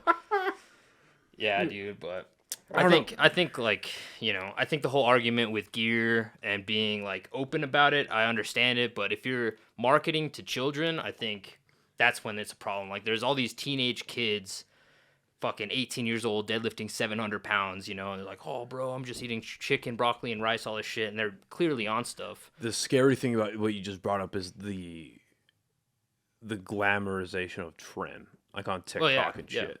Where it's like, that's the one to go to. It's like, well, I don't know a lot about steroids, but what I do know is that is the least bioavailable compound you can put in your body as far as gear goes. Like the mainstream, like Test, Trend, Deco, Winstrol, whatever. It's the least bioavailable thing. It's a fucking bull medicine. Yeah. And you're putting into your body. It is also the most viscous fucking compound you can put in your body. Hey, have you seen Tren? No. The shit's orange, dude. Oh yeah, no. I've seen it's photos. It's like a brown. Yeah, it's like tint. It's like a deep orange. Yeah. Like fucking rest in peace. Like rest in peace. But fucking Garrett, he was on Tren, but he was very open about it. Yeah. Very open about it. He didn't give a shit, right? Yeah. I remember one time I was hanging out at his like apartment that he had in Legion, and he was penning, and he got his dart, and he got some tests in there, got some Tren in there, and he just went boop. But it took like fucking 30 seconds, 40 seconds, and you have to inject slow anyway. But it was just because of how viscous the shit was. It took. Yeah. It's like, and I just remember watching. Gnarly. I was like, "Fuck, fucking gnarly, dude. Where is all that shit going?" And that's not to come from a place of hypocrisy, because I miss being on test so much. But I was on a therapeutic amount. Yeah. Like, I was on a small dosage, and shout out to the VA for fucking that up for me. But yeah, it is what it is. But I don't know, dude. Like. Well, there's the Tren twins. Yeah, I don't watch their stuff, but I've heard of them, and they build their entire brand on Tren. Which is scary. Again, I mean, I don't know how old they are, but I mean, they looked young, and now, you know, it's like a year later, and they're looking pretty rough. But I think, like, I don't know, man, when I was, 19, I first started working out, I didn't even want to take creatine or pre-workout, because I was like, a little closer. Oh, yeah. I didn't want to take creatine or pre-workout because, I was like, oh, that's not natural, dude. Like, That's just, I don't want to use that. You know what I mean? Like, and now you have a fucking 19-year-old kids that are just like, well, I'm going to start hitting the gym. Better fucking get some steroids, you know, like first fucking day in the gym. And that's when it's, you know, that's when I have a problem with it. Like, and that's what I'm saying. These people that these kids look up to, like, they shouldn't be fucking out there being like, this is what I use. This is how much I take. Like, Bumstead said himself, like, I'm not going to reveal my gear cycle because I don't want other people to take what I'm taking. I think that's a responsible thing to do. I think that's I was literally about to bring him up. Yeah. He is the perfect way to go about it. Yeah. Admits to it because obviously. Yeah. Well, yeah, you're not going to go to the IFBB and not be on shit. Or dominate. Dude, let alone win. I mean, come on. I firmly believe that if it was not for Chris Bumstead, the Mr. Olympia would be in a very different spot. Oh, dude, it'd be dead. Yeah. No one. I don't even know the open bodybuilders, and I'm a huge fan of lifting, barbell sports, everything. I don't even know who open bodybuilders are. Like, I don't know any of their names. Like, the last open bodybuilder that I like remember really is like Jay Cutler and like Phil Heath. You know what I mean? Yeah. And Kai Green. You know, and that was even that is like maybe 10 years ago. And that was in the bubble gut days too. Yeah, exactly. The GH days and stuff, and it's just grotesque. You know, and it's like it's not like it's not like when you start lifting, you look at those guys and you're like, I want to look like that. You know what I mean? But I feel like Bumstead and like all the classic physique guys kind of bring that like 70s pumping iron like look good to them. Yeah, exactly. So it's a little more aesthetic. Like I personally like bodybuilding in general. Like when they're cut to like 3-4%, whatever the hell they have to cut to. It's fucking grotesque, dude. You know, like, I think they look better off season, you know? Yeah. Like Bumstead off season, because they're still shredded, dude. They still have abs and they're still huge, but they're not like as like tanned up and veiny and like, you know, it's not as aesthetic on stage, but to each their own, because I know there's a lot of people that fucking are huge fans of bodybuilding. You don't want to get all oiled up and tan? Well, or what? I mean, my bodybuilding show is coming up, dude. Yeah, bro, I'm like one of those powerlifters that it's toxic as fuck that like, yeah, bro, I could do a show if I cut 40 pounds, dude. Like, anyone can do it, dude. On that note, like, I've tried posing. It's fucking hard. It's fucking hard just to do like a lat spread or even do like, and like actually flex every muscle that you can. Granted, it's not going to look good because I'm probably like 20% body fat plus, you know what I mean? But I have massive respect for anyone that does that and eats like that. I think it takes a lot more dedication to like nutrition and shit than powerlifting. It's fucking hard, dude. Yeah. I'm never going to do it again. Yeah. It's not because like, well, the main reason I'm not doing it is because of my health. That's the main one. Because I mean, as I've told you, I fucking have my T levels have weaned out now to about 450. Nice. Which I wish it was better, but you know, it is what it is. Yeah. And that's after, because, you know, the big thing is like, oh, if you ever get on testosterone for a life sentence. If you ever get on a cycle, it's a life sentence. Yeah. I am living proof that it is not. Yeah. It is not a life sentence. I need to get my blood work done again. But granted, after getting off and staying off for over 90 days, my T levels were about 450. And granted, they started at fucking 186. Damn, that's fucking low. That's how low they were. That's fucking low. Yeah, so now granted, I didn't blast. I took 200 a week. Yeah. At most. No, I mean it's bullshit that it's a life sentence. It really is, because there's a powerlifter named Pete Rubish, and I don't know if he was big. He was big probably about 10 years ago as well. I've heard. Really dating myself. I don't know if I could put a face to the name, but I've heard. He's a fucking monster. He's another dude who's just deadlifting in his fucking garage or his parents' basement. He worked up to a 920-pound deadlift at 242 at a time where those numbers were completely unheard of. You know what I mean? Like, now you have John Hack pulling 900 plus, and you have like Jamal Browner pulling 1,000, Dan Grigsby pulling 1,000. But this was like at a time 242, 920, fucking insane, right? This dude was blasting trend. He was like one of the first like YouTubers or fitness influencers to talk about that shit. And he got off to have kids, and then just decided, I'm just gonna stay natural.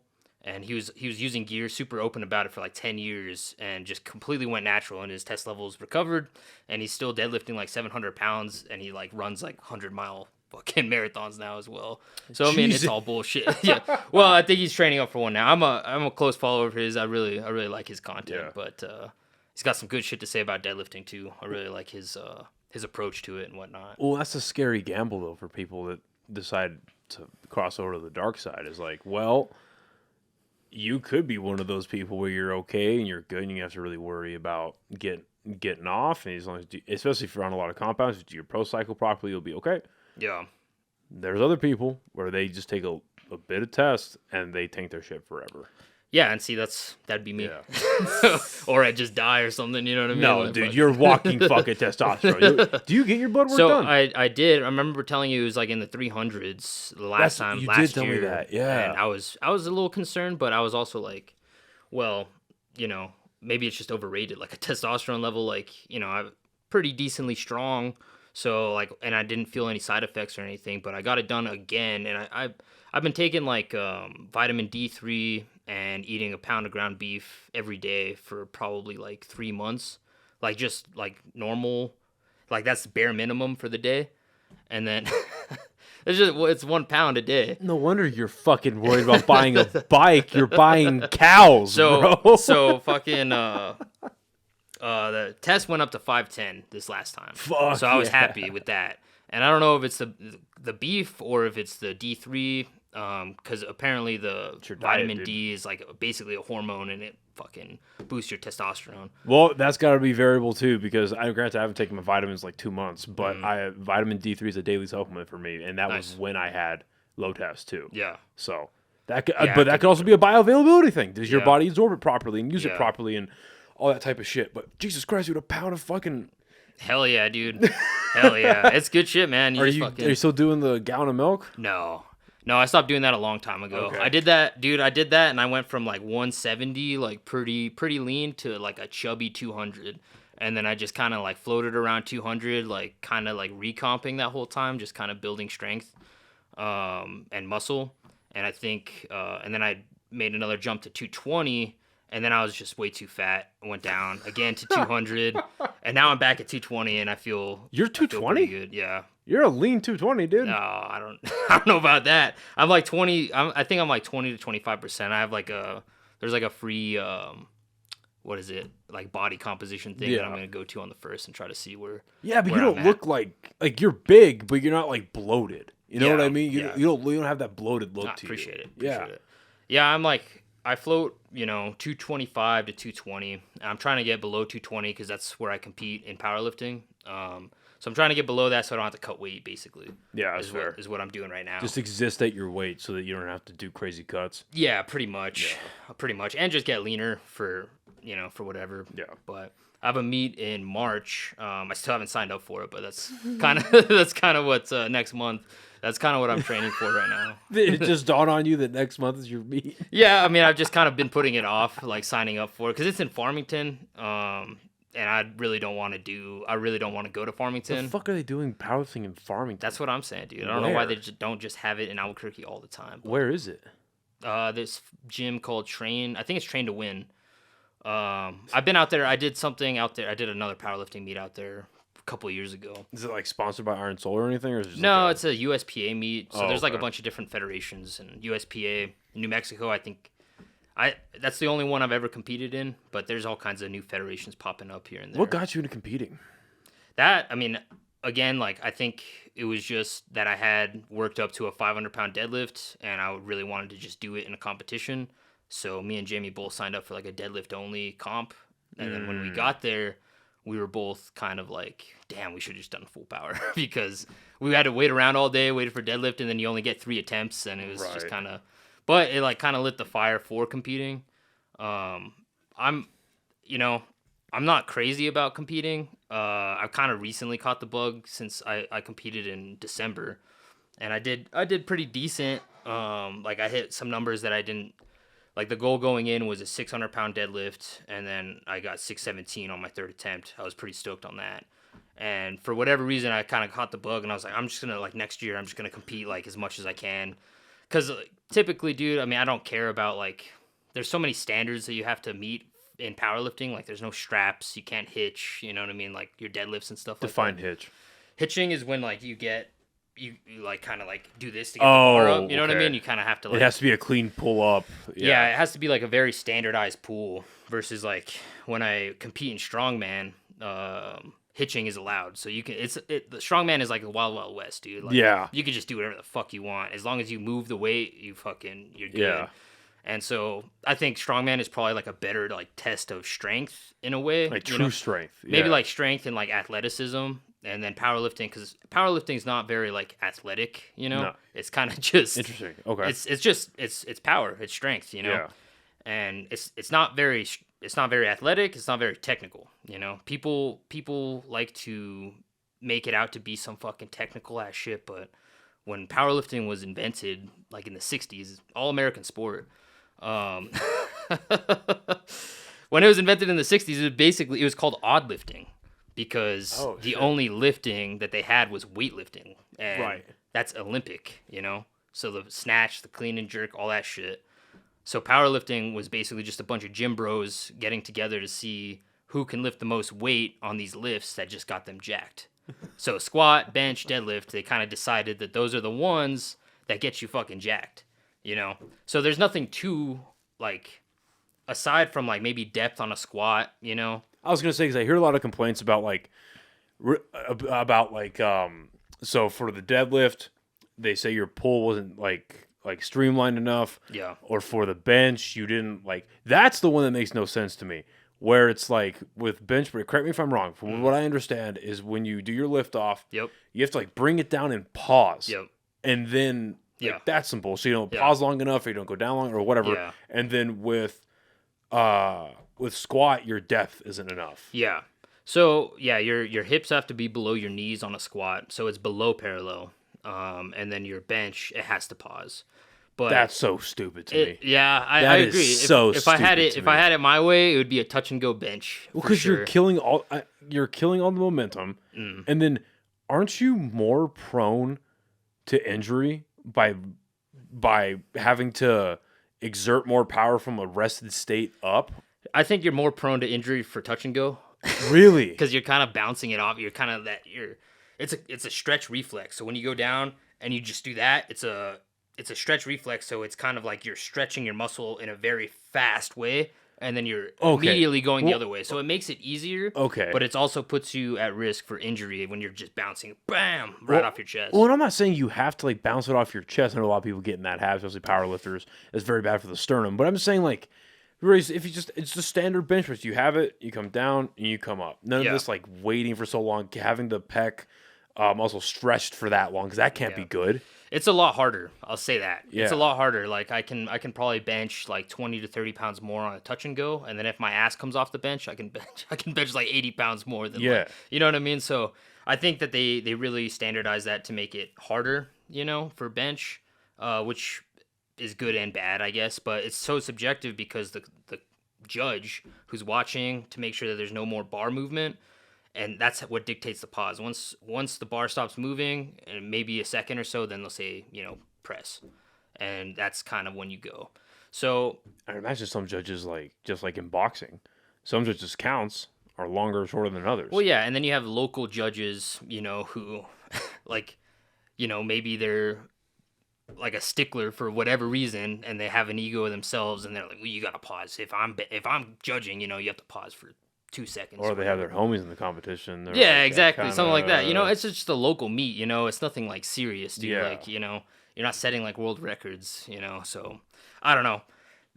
I think standards are good, but I think my problem with powerlifting is when people just game the system and they just arch like a motherfucker, and they make it more a technique lift than a technical lift than a fucking power lift, Oh, you're right. Because I see a lot of women doing that. Yeah. Where they basically look like a fucking boomerang.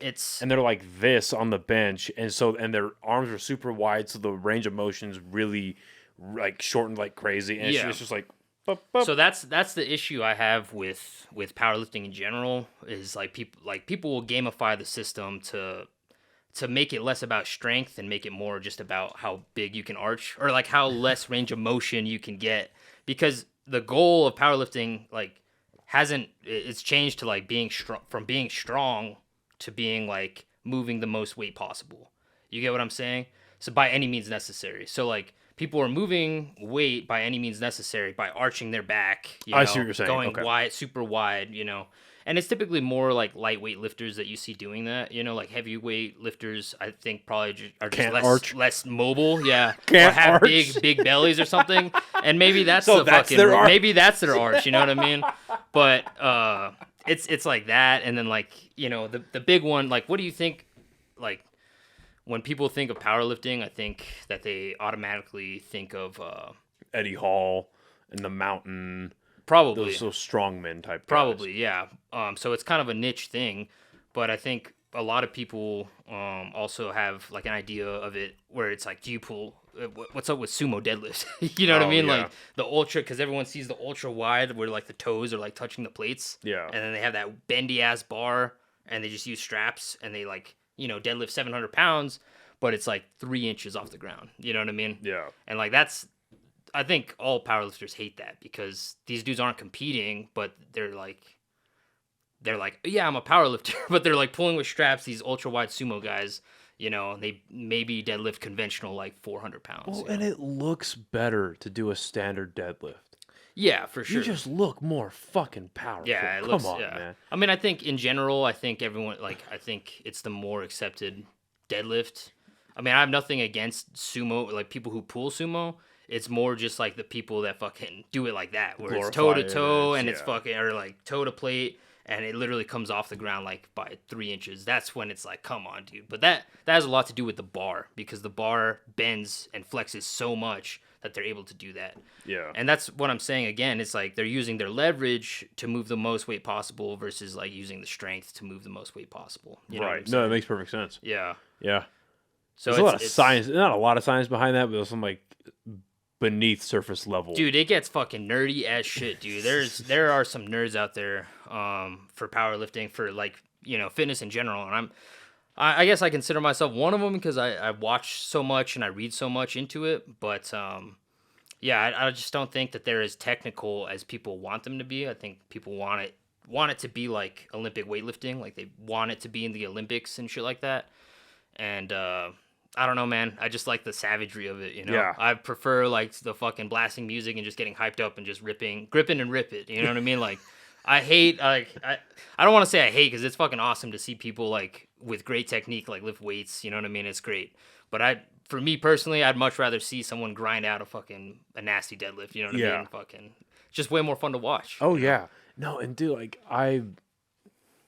my lifting has not been anything near to what it was before I got my hernia surgery. Mm-hmm. But last week I did 2 plates on deadlifts. I did 225 again, and I did 2 sets of 5. But that way, and it felt good. Yeah. And it just felt good to do that again. Yeah. It's primal. Yeah. It's like yeah, we're picking up heavy shit. Yeah, there's something just respectable about just fucking getting in there and just picking. Like, everyone can kind of relate to that. Yeah. I think just like picking up some fucking weight. Like, it's the most natural movement. Like, deadlift is the most natural movement that there is. You're just picking something up off the ground. You know what I mean? That's all it is. Hell yeah. And yeah, that's all it is. And if it like, move heavy rock. You know what I mean? Like, it's basically fucking. That's all it is. That dude. Fucking Russian dude, Grizzly. Yeah. Oh yeah. What's his real name? Kyriakos. Kyriakos Grizzly. Yep. I don't know what the fuck his real name is, but yeah, dude's a fucking menace. I fucking love that guy. Like, he puts on fucking like 8 plates behind his back and does the forearm curls. It's like, what the fuck are you doing? Or the upward rows with like 10 plates. Or just the searcher shrugs. Yeah. Right here. It's just like 700 pounds.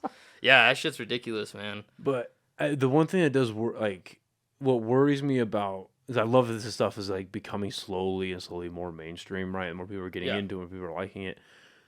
What worries me about a lot of it is not a lot of people look at the long term, like taking care of their body and being mobile. I'm not the most mobile guy in the world, but like being mobile and just taking care, like the maintenance to take care of yourself long term. And then you look at, obviously this is an extreme, but you look at somebody like Ronnie Coleman. Yeah. The dude's spine. He was a powerlifter at one point, but like the dude's spine is completely fused. So I feel like that's on the doctor, the fucking surgeon that fused his entire back, put a metal rod in there.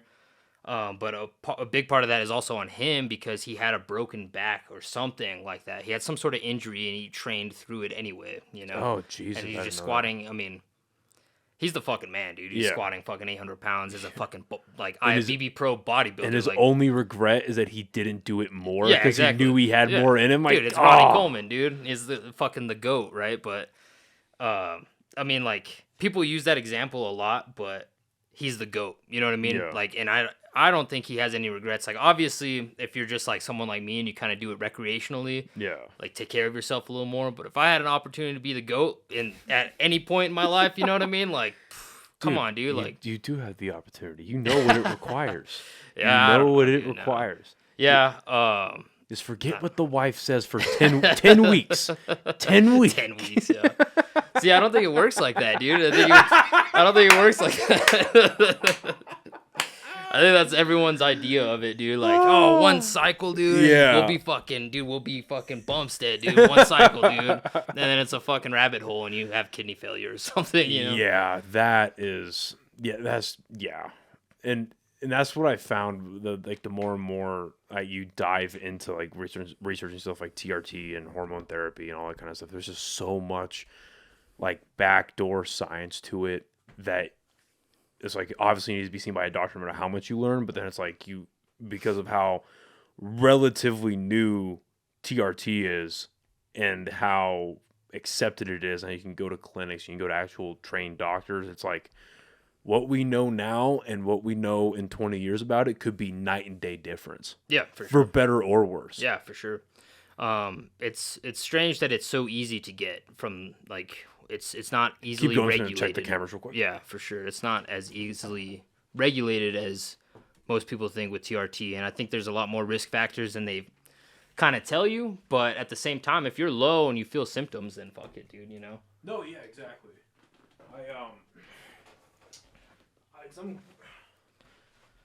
I'm glad that it's that the availability is there, whether it's like clinics and like for instance, I'm not gonna do business with them anytime soon, so I don't live out there. But like, I would love to. 'Cause I'm trying to plan out a trip to go to Austin in like April. Yeah. And I would love to go check out like Ways to Well, shit like that. And I'm glad that there are clinics around that will help provide you with, like, well, which one is the best? And then again, we don't really know the long-term stuff yet. Yeah. But at least we know for now, it fucking works. Like, it's helping people out, helping a lot of people out. Yeah, for sure. But I think with, like, you know, with things like sex drive and sleep and all that kind of shit, I think that's where a lot of people are seeing the most benefits. Like, obviously, you got your like meatheads that are like on it and are using it to get big. You know, that's fucking cool too. You know what I mean? Like, that's why I love watching bodybuilding, and I still prefer bodybuilding to powerlifting. But it is awesome watching powerlifting videos and watching powerlifting meets online. Dude, I'm telling you, monsters. It's the same thing, dude. It really is. Like, I think powerlifting and bodybuilding are like hypertrophy, like building muscle. Yeah. You know, that's a huge part of powerlifting. You know, and I think that's overlooked by a lot of people. Typically, like, again, like the lighter weight guys. Granted, there's lighter weight guys that lift just as much as me. You know what I mean? And they're like 160. You know, and I'm a 220 guy. So, like, there's that. I don't know how the fuck they do that, but, like, for me, I have to build muscle in order to. How. Maybe, Come on. Maybe, but and you can do it too. You know, it's like you also have to, you know, train bodybuilding. You know, that's, I think, and, like, why wouldn't you, if you want to be strong, why wouldn't you want to be just big too? Like, look the part as well. You know, I mean, it's a no brainer for me. Like, you. Jacked and stacked on the attack and ready to lift some fucking heavy ass weights, dude. Like, there's nothing to it, dude. You know? That's gonna be the clip right there. Jacked and stacked and ready to attack. Yeah, dude. Awesome. Gas station ready. Do you follow Waffle House ready? Actually, you fucking what is it? Fucking Jailhouse Strong. I don't know if you follow them. It's this fucking badass, like, world trainer. He trains like some of the best powerlifters. And he trains out of Metroflex where Ronnie Coleman trained. And you know who Tom Haviland is? Mm-mm. He's a fucking Jason Voorhees looking dude. Never shows his face. He's doing like... Oh, wait, yes I do. Yeah, he's doing like clean... Like out in the woods and shit, right? Yeah, and like his backyard or something. So he trains him as well. He's involved with Jailhouse Strong. Jesus. And yeah, that's their fucking thing. It's like Waffle House ready, like ready to fucking, you know, just throw down at any point. Fuck Obviously, yeah. But yeah, that's one of my favorite trainers and like someone to listen to is Josh Bryant from Jailhouse Strong, dude. That's hilarious. Yeah. So was your wife already powerlifting when y'all met, or did you get her into it? No, I got her into it. I Fuck was like, yeah. You better assimilate, start powerlifting. You're gonna build that booty. We're gonna fucking get you doing some squats and some deadlifts. No, I'm just kidding. But I think she was always like in the gym and like training and stuff. She always had an interest in it, and as did I, you know. And I think once I started like getting really into like lifting heavy and trying to like max out all the time, she kind of got into that. And I actually like wrote her a little program at the time and got her deadlift up to like 300 pounds. Most dudes write love letters. Yeah, I write my wife. Most dudes write poetry. Yeah, exactly. I wrote my lady a fucking program. Yeah. But yeah, so she built her deadlift up to like 300 pounds, and I think she really started to like that as well. But she's such a calm, like, lifter. It really freaks me out sometimes. You know, when she was powerlifting, I try to get her hyped up, and she just doesn't respond to that. You know what I mean? So that's funny. You know, it's different for like men and women. I don't like. I've seen like women lifters get fucking hyped the fuck up. Dude, there's fucking videos of them pissing on the ground. Yeah. I mean, that's a legit problem for them. Like they can't control their fucking pelvic floor, and it just sure they fucking can't. Nah, they're always trying to go viral on the Instagrams and on the YouTubes. Yeah.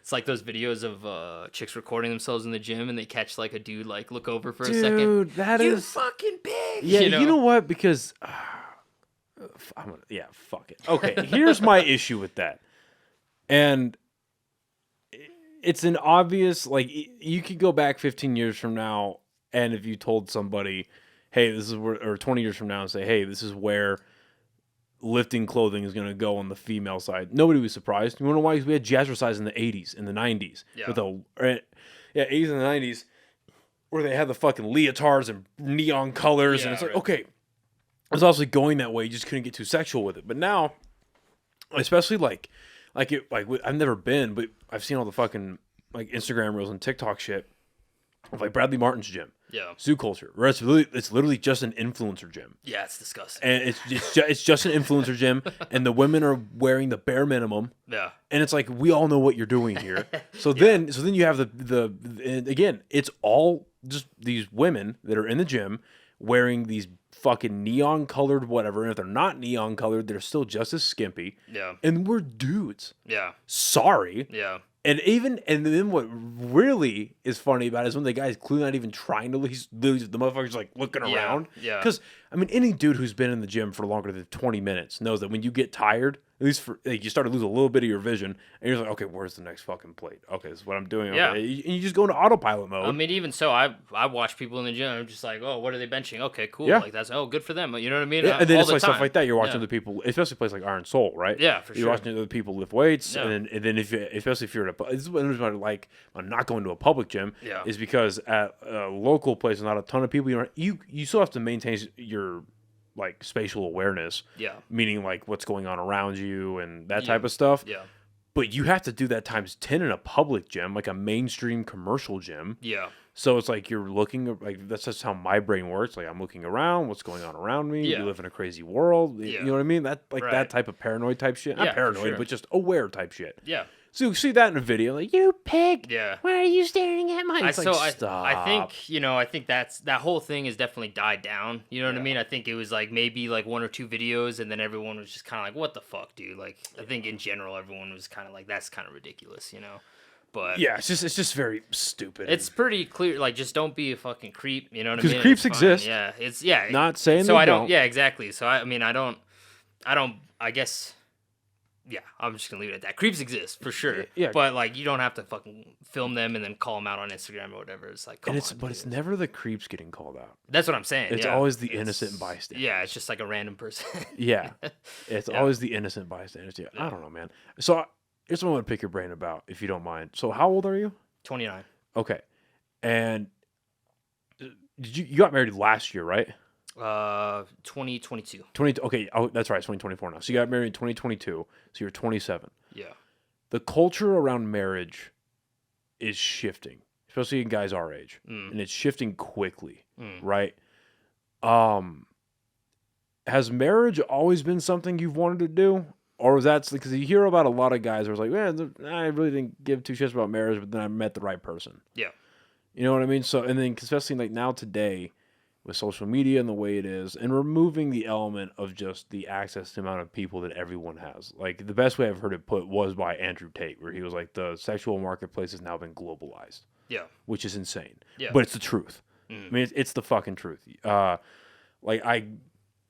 with the average woman's Instagram DMs or Twitter or whatever it is, right? I couldn't even imagine just the plethora of dicks that just get shot Tinder into there. or like, you know, shit like that. Yeah, exactly. I agree, yeah. So it's gotten globalized. Yeah. And a millionaire from fucking Europe or from even not even Europe, just to keep it in America, a millionaire from Miami, LA, New York, whatever, can just randomly hit up a girl and she's down. She can get flown out and all that kind of nonsense, right? Yeah. So I bring all this up just because the culture of marriage on the male side, and then you add in, this has been a thing for a very long time, just how wrecked dudes get in courtrooms. Yeah. Just absolutely fucking demolished in courtrooms. Yeah. So all of that together, the culture around marriage has really changed. The mindsets around marriage has really changed. Is that something you've always wanted to be a part of your life? Was it something that just kind of came natural after meeting the right person? Like, it's a little bit of both. I'd say I was raised with traditional American family values, and you know, since you know, I basically raised on you get a career, you find a woman, you get married, you have a family, you know, and I do believe that is the most important thing for society, and that's basically where I'm headed eventually. You know, we definitely right-wing extremists. God damn it, the goddamn globalists! Chemicals in the water turn the frogs gay. Yeah, so, but yeah, so that's basically it. And obviously, you know, I'm not gonna marry just any person. It took me a long time to meet Jamie. I knew her for a long time, but it took a long time for us to date. And then once we did start dating, though, I knew I was gonna marry her. You know, once we started to get to know each other like that, I was like, I'm gonna marry this girl. You know, and happy Valentine's Day. But yeah, so that's that, dude. So it's kind of both. Because I've always, I want a family, you know what I mean? It's traditional American values. I believe in that. And then also, once I met her, I was like a for sure thing. Like, okay, this is going to happen. Right. Obviously, we're not having kids anytime soon, but, you know, that's something that we're going to do in the future. So I have an idea for you, man. You have kids in your early 30s. Just when those testosterone levels drop by about 1 or 2 points, you already got a kid. Yeah. Now you start. That's all I'm waiting for. So once we have kids, that way, you know, if my sperm count never comes back, I fucking don't even have to worry about it. Oh, we have kids already. It's fine. Check this out, Timmy. I want our kids to come out with myostatin deficiencies and just come out fucking jacked. They'll break their back at 2 years old. Just no neck. They'll just be deadlifting. Yeah, exactly. That's funny. Did you grow up religious? Yeah, we went to a Catholic church. Okay. Yeah. Did religion play any part in your view of marriage, or were those two not mutually exclusive? No, not mutually exclusive. We didn't get married in a church or anything like that. I mean, like, grew up religious, and let me rephrase that question. Your religious background influence your positive outlook of marriage? I would say so. I think so. But I mean, like, obviously, I know, like, we got divorced. Like, I mean, it's half of everything, dude. Like, that's just the reality of divorce and things like that. The goal is just not to get divorced. You know what I mean? Lucky, it's half of everything. Yeah, I mean, like, I think it's a lot simpler to be in a good relationship and a healthy marriage if you have the right person. Yeah, it makes things very simple when you're not when it's not a person who's gonna bring the worst out of you. You know what I mean? Because I've had those relationships. You know what I mean? I think everyone has. Yeah. You know what I mean? So it's simple to keep it, you know, and like we're so different that we really balance each other out.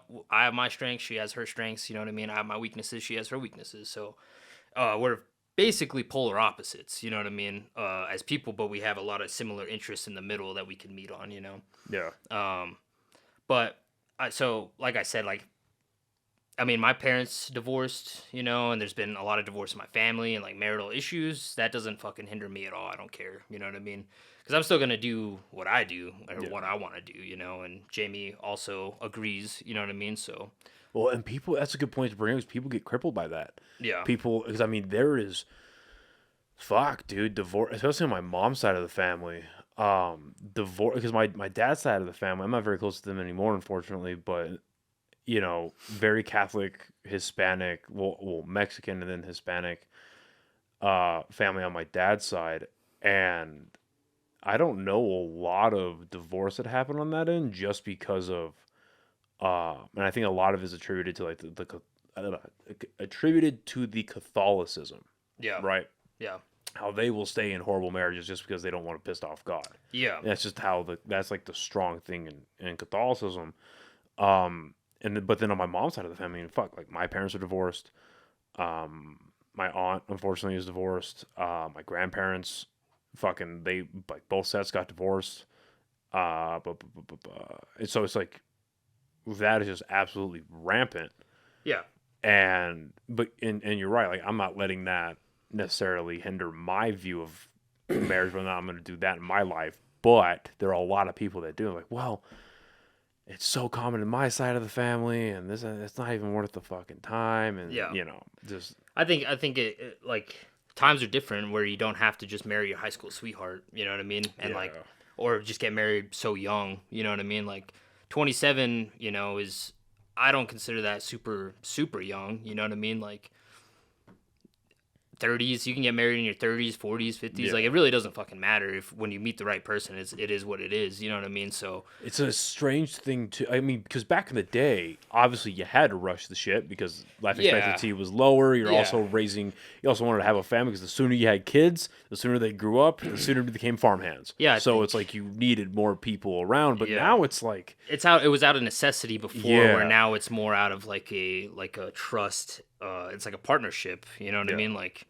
You're basically like it's not even it's like straight up like a life partner, like the way we talk about like money and all that kind of shit. We're working together as a team. It's not really like I think in the past, like a lot of marriages are probably just like, you know, one person's in charge of the breadwinner, and then like the other, like the wife stays home and raises kids. Nothing fucking wrong. No, and that's fucking awesome. Yeah, that'd be great. You know what I mean? That'd be great as well. But like, there's a lot of ways to do it. There's a million ways to do, like skin a cat, right? Yeah. And you know, we live in a day and age where a lot of things can be mitigated with just fucking talking about things that like in the past maybe you were not allowed to talk about with each other. You know what I mean? Like. Or like dudes not being able to like talk to their women, or like just not wanting to, or you know what I mean, like show emotion or anything like that. You know what I mean? Like I think a lot of that shit has kind of changed. Like society just changed, so it's easier to hold on to marriages because you're just more of a team versus before where maybe it was just, you know, well, that's an interesting, just out of necessity. I have to hold on to this. Right. But that's an interesting outlook on it, especially considering the divorce rates. Yeah. You know what I mean? Yeah, I think you're the first person I've ever heard articulate it like that, where it's like it's easy. It should be easier to maintain now. It is with what we're allowed to, with how human interactions are, but then at the same time, I think the core underlying foundation of your argument is you really have to have the right person. That's especially today, because you have to do that out of necessity. It's such a strange thing to rush to. Yeah, exactly. Yeah. Like unless you have that belief, and like because like I mean, otherwise if you don't have like those morals or those that belief system, shared morals, and shared beliefs, right? Yeah, exactly. Right. If you don't have those, then there's really like you could have a family together and not be married. You know what I mean? Like it's and like most people don't even want that. You know what I mean? A lot of people are like don't want kids or like whatever the hell. You know? I'm in that boat. Yeah, see, there you go. Yeah. So, like, I think a lot of our generation is like that. I mean, and I can't even talk because I don't have kids yet. You know what I mean? So, it's like, I think our generation, we just take, like, probably 10 years longer to get to the point where maybe our parents were when we were that age. You know what I'm saying? I think a lot of that is fiscally tied, too. It's a lot more, like, I think about it right now. It's like, if I had a kid just plopped into my life right now, dude, I could not afford it. Well, I mean, the way that I was always told, like, we didn't grow up, we were middle class. My dad was a soldier, you know, my mom was, she worked in an office, you know, So we were like middle class, and like they had 4 kids, and they're just like, wow, yeah, we just made it fucking happen. I don't really know. And I think you talk to people like grandparents, you know what I mean? They say the same thing, like, we were broke. I don't know. We just made it happen, you know? And I like our generation is not the first generation to be fucking to have horrible shit happen in their lifetime. You know? The Great Depression existed. Yeah, but I'm not even talking about that. But like, you know, the rates of like homes and everything like that. We're not the first generation to have these problems. Or like, I think we are the first generation though to have these problems at this rate. Like with like home ownership and shit like that. Yeah, especially that. Like I think right now the average home price in New Mexico is $325,000. That's fucking crazy. $325,000. Are you insane. fucking for a mid-size family home? Yeah. Are you fucking kidding? No one's buying that, so it's kind of a buyer's market right now. Because if you, in a way, because they're not. No one is fucking buying these houses. They're like listed for. If they're reasonably priced, they'll disappear. The hedge. Come on, bro. You're smarter than that. The hedge funds are buying them. Well, yeah, you know obviously. That. Come on. Obviously, yeah. They're buying those up so they can rent them out later. Like, you know what's fucked? So here's a great example of this. 2021. I'm looking for a house, right? And I was intent on buying. Yeah. Because I had the VA loan. And I was like, I think I could do it if I found it in the right space, and this is a good time to buy. And it was a good time to buy. And especially back then, I think the VA loan right now, even that interest rate is at like 5-6%, which is high for the VA loan. I mean, your dad has it, so I'm assuming you know about it. But at the time, the VA loan was at like 2.1%. So I was like, okay, I should really hop on this. At least try to anyway. And the big kicker with it too is no down payment. Yeah. All right, cool. Didn't end up buying a house, but I remember this condo I was looking at. I was thinking about doing it, and I put an offer down. Long story short is I get outbid, and at the time, I think that, and my realtor thought this too, that I got outbid by a rich person. Because remember back then in 2020, 2021, and the beginning of 2022, and I'm sure it did happen, but the reigning theory was that it was a bunch of rich people moving into less expensive states, buying up homes and whatever, right? Like you sell a $3 million home in California, go buy 3 properties in New Mexico, live in 1, rent 2, whatever. Okay, great. You are fucking ripping through those, man. Yeah, good for you. Hell yeah, brother. Damn right. It's the George Bush squinty eyes. Hell yeah, brother. Now watch this drive. We will win the war on terror. Now watch this drive. But turns out, so about a month and a half ago or so, I'm looking around town for places to rent out for me and Joey. Turns out an available rental property is the place that I was gonna buy. Yeah. It got bought by a rental company. Yep. And I did some little follow the moneyisms. Yeah. Hedge funds. Yeah, absolutely. And I'm like, and I got outbid by $10,000 because they could just slap the money down. Yeah. And be like, fuck that guy. Yeah. I'll just give you $10,000 over it. Oh, no, because I think at that point, I put in an offer that was like, I think $5,000 over asking price. So in reality, they bought it for $15,000 over asking price. Yeah. It's like, fuck, what are we doing here? So yeah. This is something like in New Mexico. I think they're getting bought, but it's just not getting bought by the right people. By any they're not people. Getting bought by New working Mexicans. class. Yeah, exactly. Working class people. It's all getting bought out by fucking by the hedge funds. And then, you know, for me and Joey to live at this place, we're spending $300 more a month each to get this place. Yeah. And I looked at the price of this place over the last like 5-6 years. And it's fucking ridiculous how high it's gotten. Yeah. So I think you're right. I think we are doing things from the last generation just 10 years later, generally speaking. Yeah. Because of the finance part of it, I think. Yeah. I mean, that's just my take on it, dude. Yeah. You know, I think, I think you just have to make shit happen, you know, and you just got to lock in, bro. You just got to lock in. No, but I mean, really, with anything, I feel like you just have to jump in, you know, you just have to make a decision and just fucking live with that decision. Like, if you wait around and you just kind of, you know, put shit off, nothing's going to happen for you. You know, like, our house, when we bought it, was $185, and we got, a 4% interest rate on it. And that was a great price for it, you know what I mean? Especially considering what happened afterwards. Yeah. But at the time, you know, we were like, oh, should we do it? You know what I mean? I don't know, the way everything's going right now, maybe we should wait for prices to drop, you know, shit like that. And we just fucking jumped on it. we made a decision, just fucking went with it. Well, because at the time, people were saying, all right, the bubble's going to pop, it's going to be a crash, and it just never happened. Well, it just kept fucking... And people don't think it's ever going to happen. Yeah, I think it's gonna happen, but it's not gonna go back to what it was. It's just gonna even out somewhere in the middle, you know? So that's what I think, but I'm no fucking analyst, dude. I'm no mathematician. I don't know this shit. You pick up heavy stone. Yeah, exactly, dude. I don't know shit about dude, honestly. But I'm just here for the ride, dude. Fucking throw some zins, drink some Monster, dude, hang out. But all right, so here's my last marriage question then. And it's because you just brought up, like, you gotta make a decision, stick with it, don't wait too long.